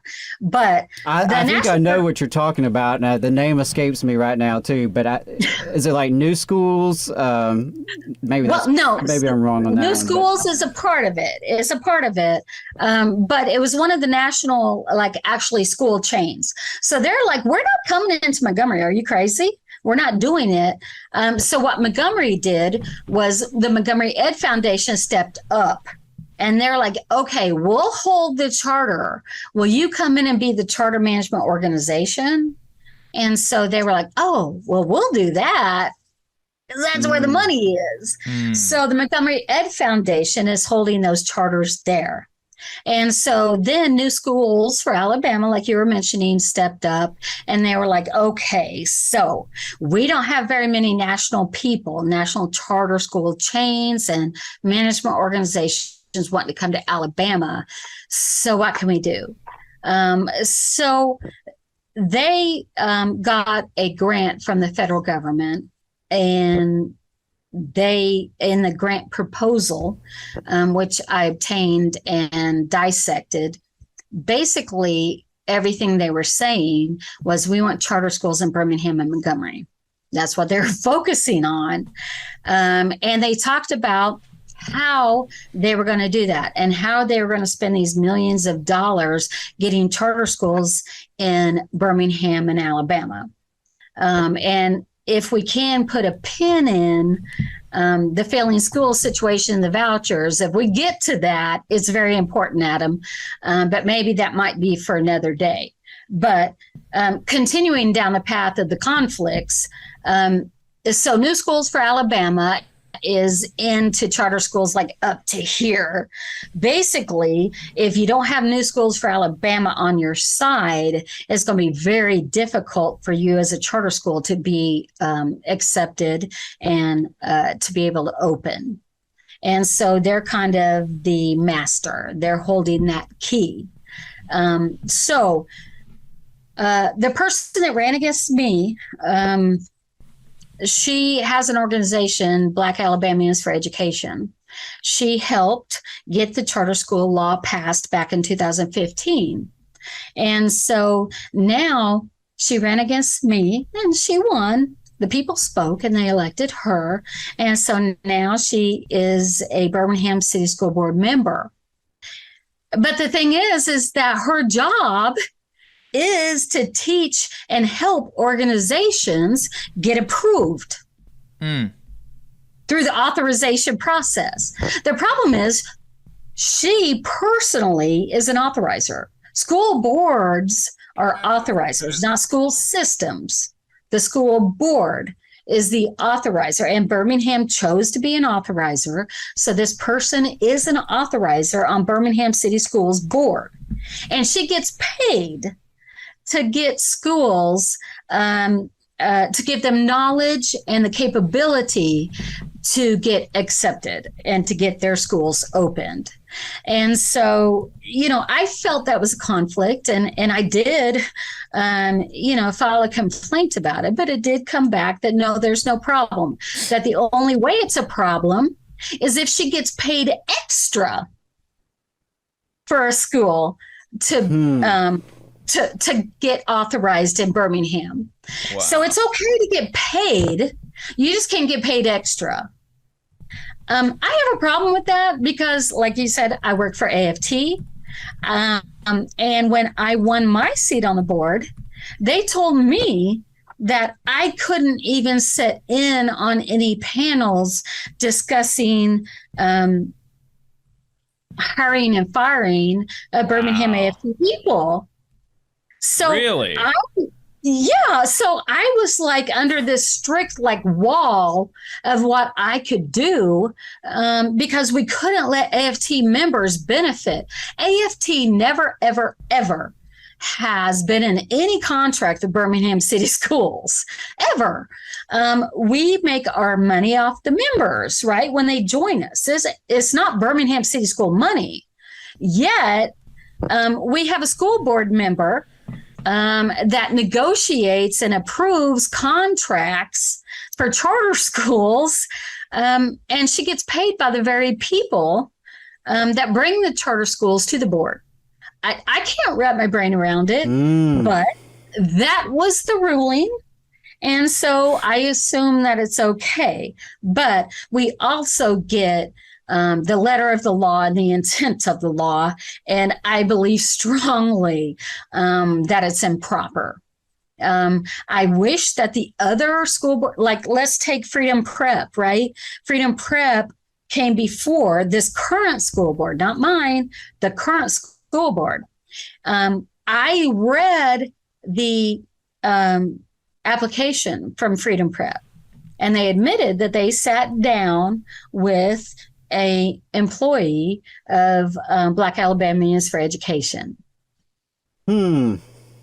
So that person did not reveal to the board that they had already been meeting with Freedom Prep. And so my thing is that how is that not a conflict? And why, most importantly, is the board not in an uproar? When I was on the board, they did everything they could trying to like get me in trouble and find me in a conflict and slap my hand in public to embarrass me and all of that stuff. And yet I reveal that this board member who said no to the application, but said she knows them and loves them and the application is great, but they're not ready to be an authorizer. And she was paid to sit down with them. I can't wrap my brain around it. Certainly seems like a double standard in terms of the way, you and Birmingham AFT were treated versus this individual and their connection to the charter school organizations.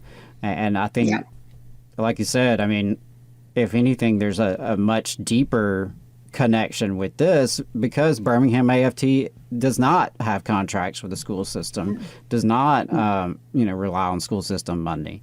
So that's a wild one. Pretty wild. Yeah. I thought, man, the complaint I filed, I was like, oh, I got this, because the one thing I felt like the hurdle I had to overcome was to get the Ethics Commission to really understand the role of the board. As an authorizer. How can you work for an organization that teaches people how to get past the authorizer and be an authorizer? Right. I still can't wrap my brain around it, but it is what it is. So I do, I think that's important for people to understand. And if we can quickly talk about Woodlawn Foundation and what they have done to bring charter schools in to Birmingham, we have other board members with connections. Bill Epps, who is a board member, has worked for the Woodlawn Foundation. We've already talked about Ms. Williams and the Black Alabamians for Education. Let's talk about Mary Bohm and her work with A+ Education Partnership, which is heavily involved in charter schools in Montgomery. And they're all supporters of charter schools. James Meadows, he's very well connected with the Woodlawn Foundation again, whose sole job it appears to be in Birmingham is to have charter schools. And then you have James Sullivan, that's with the Southern Company, which is basically Alabama Power, which is also neck deep in all of this. So we have 5 people right there that potentially are already sold on charter schools. And that's what I really tried to run on, was the fact that we have this privatization movement. We have these charter school folks that are taking over this board. But of course, there were no debates. Nobody debated in public. So we couldn't talk about the difference between me and Miss Williams. We couldn't talk about what Bill Epps really stood for against the current board member, Dodgy Hendricks, who was doing a fabulous job as board president. So let me say this real quick. You're probably going to cut me off because I talk too much. But look at this. We had a board of 9 members. We were working through a pandemic. And I challenge you to find any strong movement. We had little pockets of parents upset, of course, it was a pandemic, but I challenge you to find a strong movement against this school board. I am proud of the work that we did as 9 people on the school board, and the way we maneuvered it. And I'm proud of the work Dr. Sullivan did, as superintendent. So think about it. Almost the whole, except for Mary and Mary Bohm and Sonia Smith, the whole board turned over. When does that happen? When there's no problems. That happens when there's some public outcry against the board. But we were doing an amazing job, and yet almost the whole board turned over. And that is because of the money that was behind the folks and the resources that was behind the folks, helping them get a leg up on, the election process. And so the people spoke, and it ended up being what it was. And, that's really it's really upsetting to me. Yeah. I mean, it's hard enough to take on the machine, but it's even harder when you're not always going to win, and in fact, maybe most of the time you're not going to win. And in some ways, I remember being, pleasantly surprised when you won. Initially thinking, oh my gosh, like one of us, a grassroots person, actually got on the board. But it's so difficult, and we're outnumbered even when we can get in those spaces. But I think your story illustrates the ways in which big money is really influencing these local school boards and local school districts. I mean, I think most listeners are probably pretty hip to the fact that our legislators are more or less bought and sold. But at the local level, it's a lot, it's a lot harder to pinpoint sometimes. Yeah. And it doesn't help that there's no local journalism anymore, that most, information is not readily available necessarily about, like you mentioned, there's not even debates in the school board elections. So it is easier for these big money interests to come in and influence a local school district and shape it towards whatever their desired outcomes may be. Maybe it's contracts, maybe it's construction, maybe it's charter schools, or some combination of it. And so if I can, along that line, I'll just say this real quick. Birmingham City Schools, the company they use to sell their property, one of the principals in that company was up in, 2018. I haven't checked since then, was the treasurer for Alabama Charter School Association or something, AKA New Schools for Alabama. Isn't that interesting? Isn't that interesting? And I exposed that in a public board meeting. I had the data. I was passing it out to my board members. It's like, if this is not obvious, up to this point, you've got to pay attention to this. The very folks charged with selling our property helped get the charter school law written and passed. Wow. That was just shocking to me. And they tried like hell to, can I say that? No, yeah, you can. Okay. They tried like hell to sue me. They called around talking to lawyers we want to sue her, but I had the data. I had the information. What I'm saying is true. And so they couldn't sue me. But it's disturbing. It's disturbing. And, there's more and more things I could go on like that. But since you mentioned, the property and stuff, I felt like that needed to be said. Oh, no, that's a great example. And yeah, I mean, you and I could probably have a monthly chat on connecting the dots of corruption in Huntsville City Schools and Birmingham City Schools and the Alabama legislature's role in all that. Right. But I think those were some, those are powerful anecdotes. And the scary thing is, it's not necessarily isolated to Birmingham. Birmingham's got a unique is uniquely situated because of the population size, because of some of the money that's circulating. They have Birmingham and their targets for charters, but some of these themes we're discussing in terms of big money influence, in terms of conflicts of interest, school boards that are working ulterior motives, those things are unfortunately not isolated. And so chances are, if you're listening to this, if you start digging, look into your local school system, and you might be surprised at what you'd find. Yes. And the thing that I try to tell people is that I'm not going to say every charter school across this country is terrible, okay? But we're talking about Alabama. Every state has its own laws. And what has Alabama done for its Black and brown students, and in particular the high poverty Black and brown students? They refuse to fund the schools. They have this terrible voucher law. I mean, what? They're going to suddenly write a charter school law? It's going to be, right. Now we're going to give great schools to those students. No, absolutely not. Everything that this legislature does is to line their pockets and the pockets of their friends.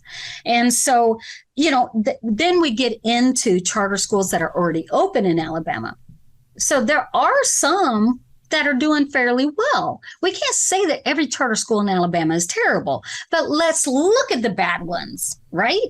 Let's look at what happened in Montgomery. Let's look at Legacy Prep here in Birmingham and the problems they've had. I mean, that's the thing, is that this white power structure that is in charge of our school systems publicly across the state, the legislature, I mean, it wrote the charter school law. So why do we feel that now it's going to be different? That our Black and brown students and our high poverty students will be treated fairly and get an equal or equitable education under these charter schools? It's crazy. It really is. Look at the two schools in Birmingham. We have one on the east side and one on the west side. The one on the west side is Legacy Prep. And I assume, Adam, have you guys covered or talked about the financial problems that school had? No, we haven't. Do you want me to now? Do we have time? Yeah, go ahead. Okay. So it came out in August that the principal of Legacy Prep, which was the original, she had been there, she was founder, that she was asking for the board to take out a loan to cover expenses. And they were like, whoa, wait, a loan? Well, by September, that principal has stepped down. That board did not even begin looking for a new principal until February. And so I suspected that there were a lot of problems going on there. Right. And eventually, some reporters got involved and they were able to do more research. And so there's basically like $300,000 missing. But the bookkeeping was so poor that they don't know who that's on. They don't know who's responsible. Wow. So everybody walked away fine. And now they, I guess, eventually hired a new principal. But I'm like $300,000. And basically they just said, oops, we don't know who did it because this is so bad. And so we're just going to, start over. And it got very little coverage. I kept pushing and pushing, and I'm thankful that finally somebody covered it, because if that were a Birmingham City School, oh my goodness, I can't even imagine. Yeah. Oh, they would have paraded the everybody involved on TV, and it would have been more proof that public schools are broken. Right. And I tried. I talked to the folks and I said, listen, you got to run this article because you know what?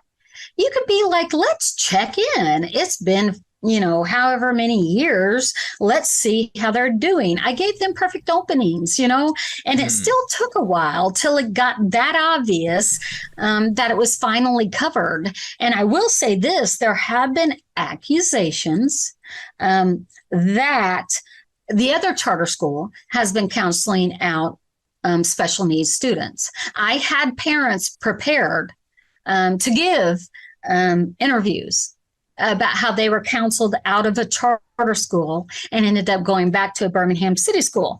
But by the time anybody took it serious, those parents were like, we're moving on. I don't want to visit that. That was like a year ago. Right. So we weren't able to move forward. Now, I'm not saying any school was doing anything. I'm just saying that the accusations were there. Right. And so these things aren't being covered. And again, compare the East and the West of Birmingham.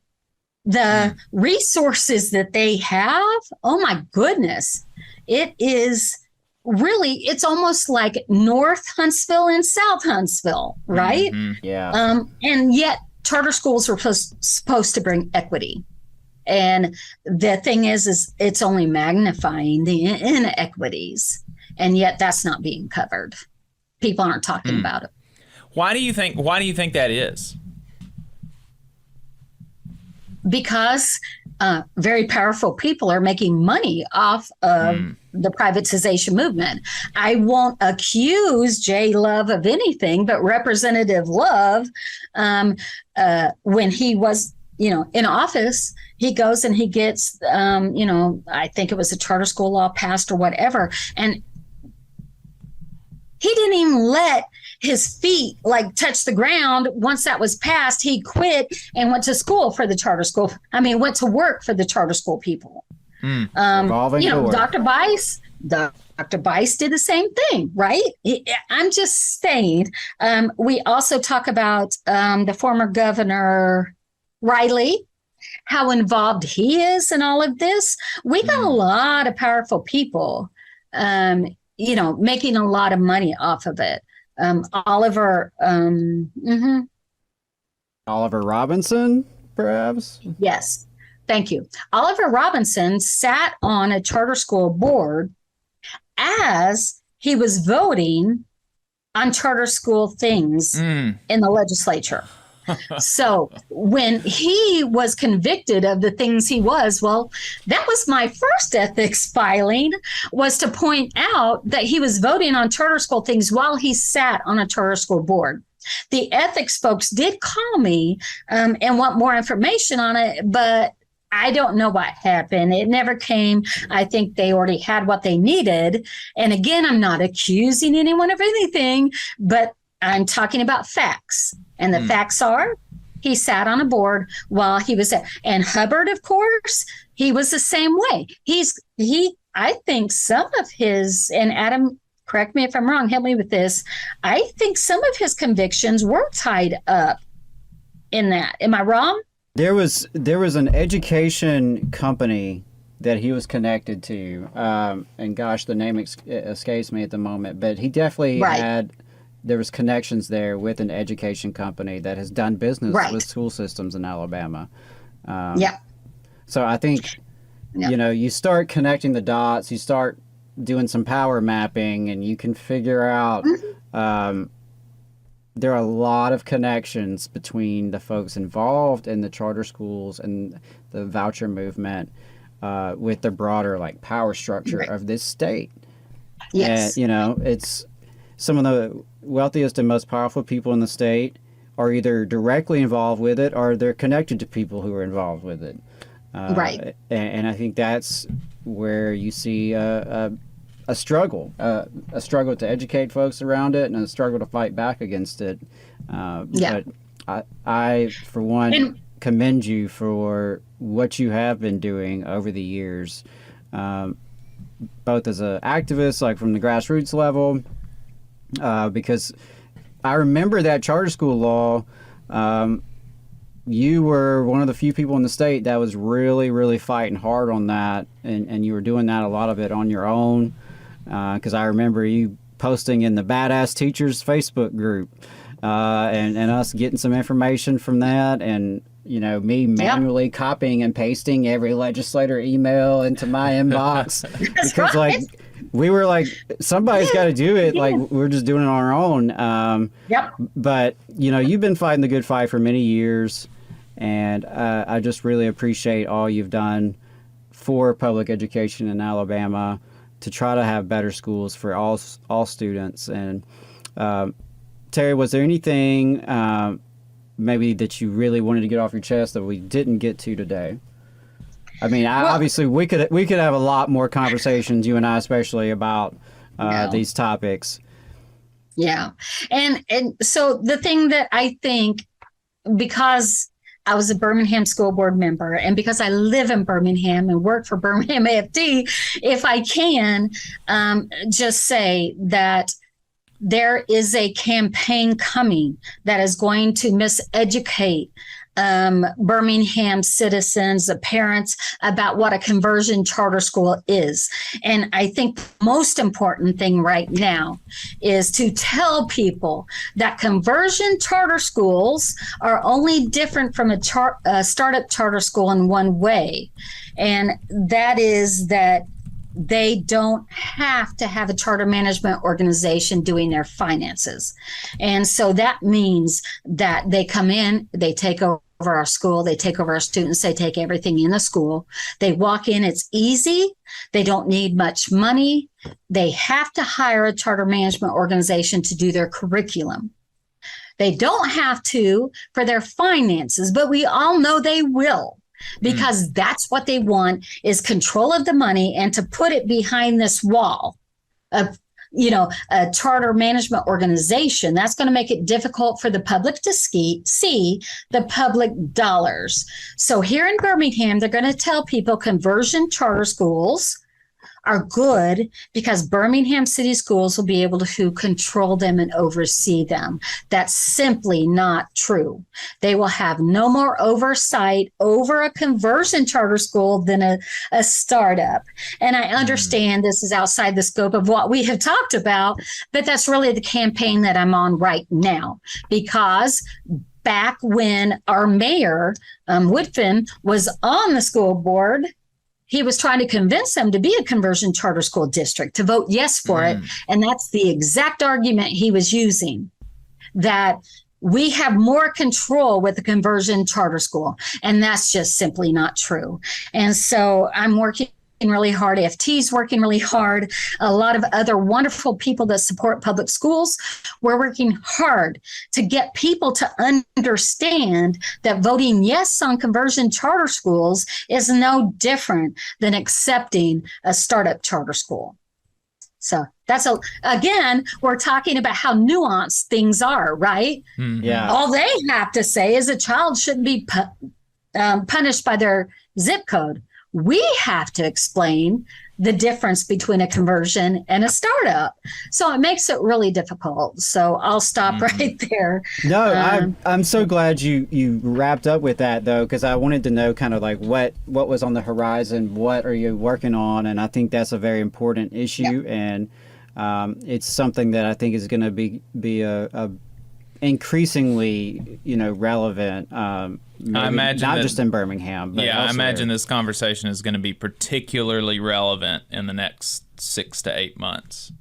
Right. Yes, and so I believe so. The feeder pattern that was created under Dr. Herring, I believe has made it very convenient for places like the Southern Company to step in and head up a feeder pattern and say it's going to be a STEM feeder pattern. I think what we're going to start seeing is Ramsey High. Let's word it this way. Southern Company Ramsey High School, right? Now, I'm starting rumors, but I kind of not. Because I think that's what we're going towards, is to have high school feeder patterns that these companies are going to be head of. and our children are going to be put into these pipelines. And so that's really, it's called a portfolio district. And I feel like, I know that's the direction that Birmingham City Schools is going. And it's unfair. It's unfair. If it's a good thing to do, then do it to Huntsville, do it to Vestavia, do it to all these other districts. They're not going to, because it's not a good thing. It's turning our children into dollar signs. Absolutely. Well, Terry, thank you so much. Keep us posted on this. Keep us posted on the campaign around conversion charter schools. And let's definitely stay in touch as education issues pop up this legislative session, as we both know they will. So hopefully this will be the first of many conversations on the Valley Labor Report. Really appreciate you taking the time to speak with us.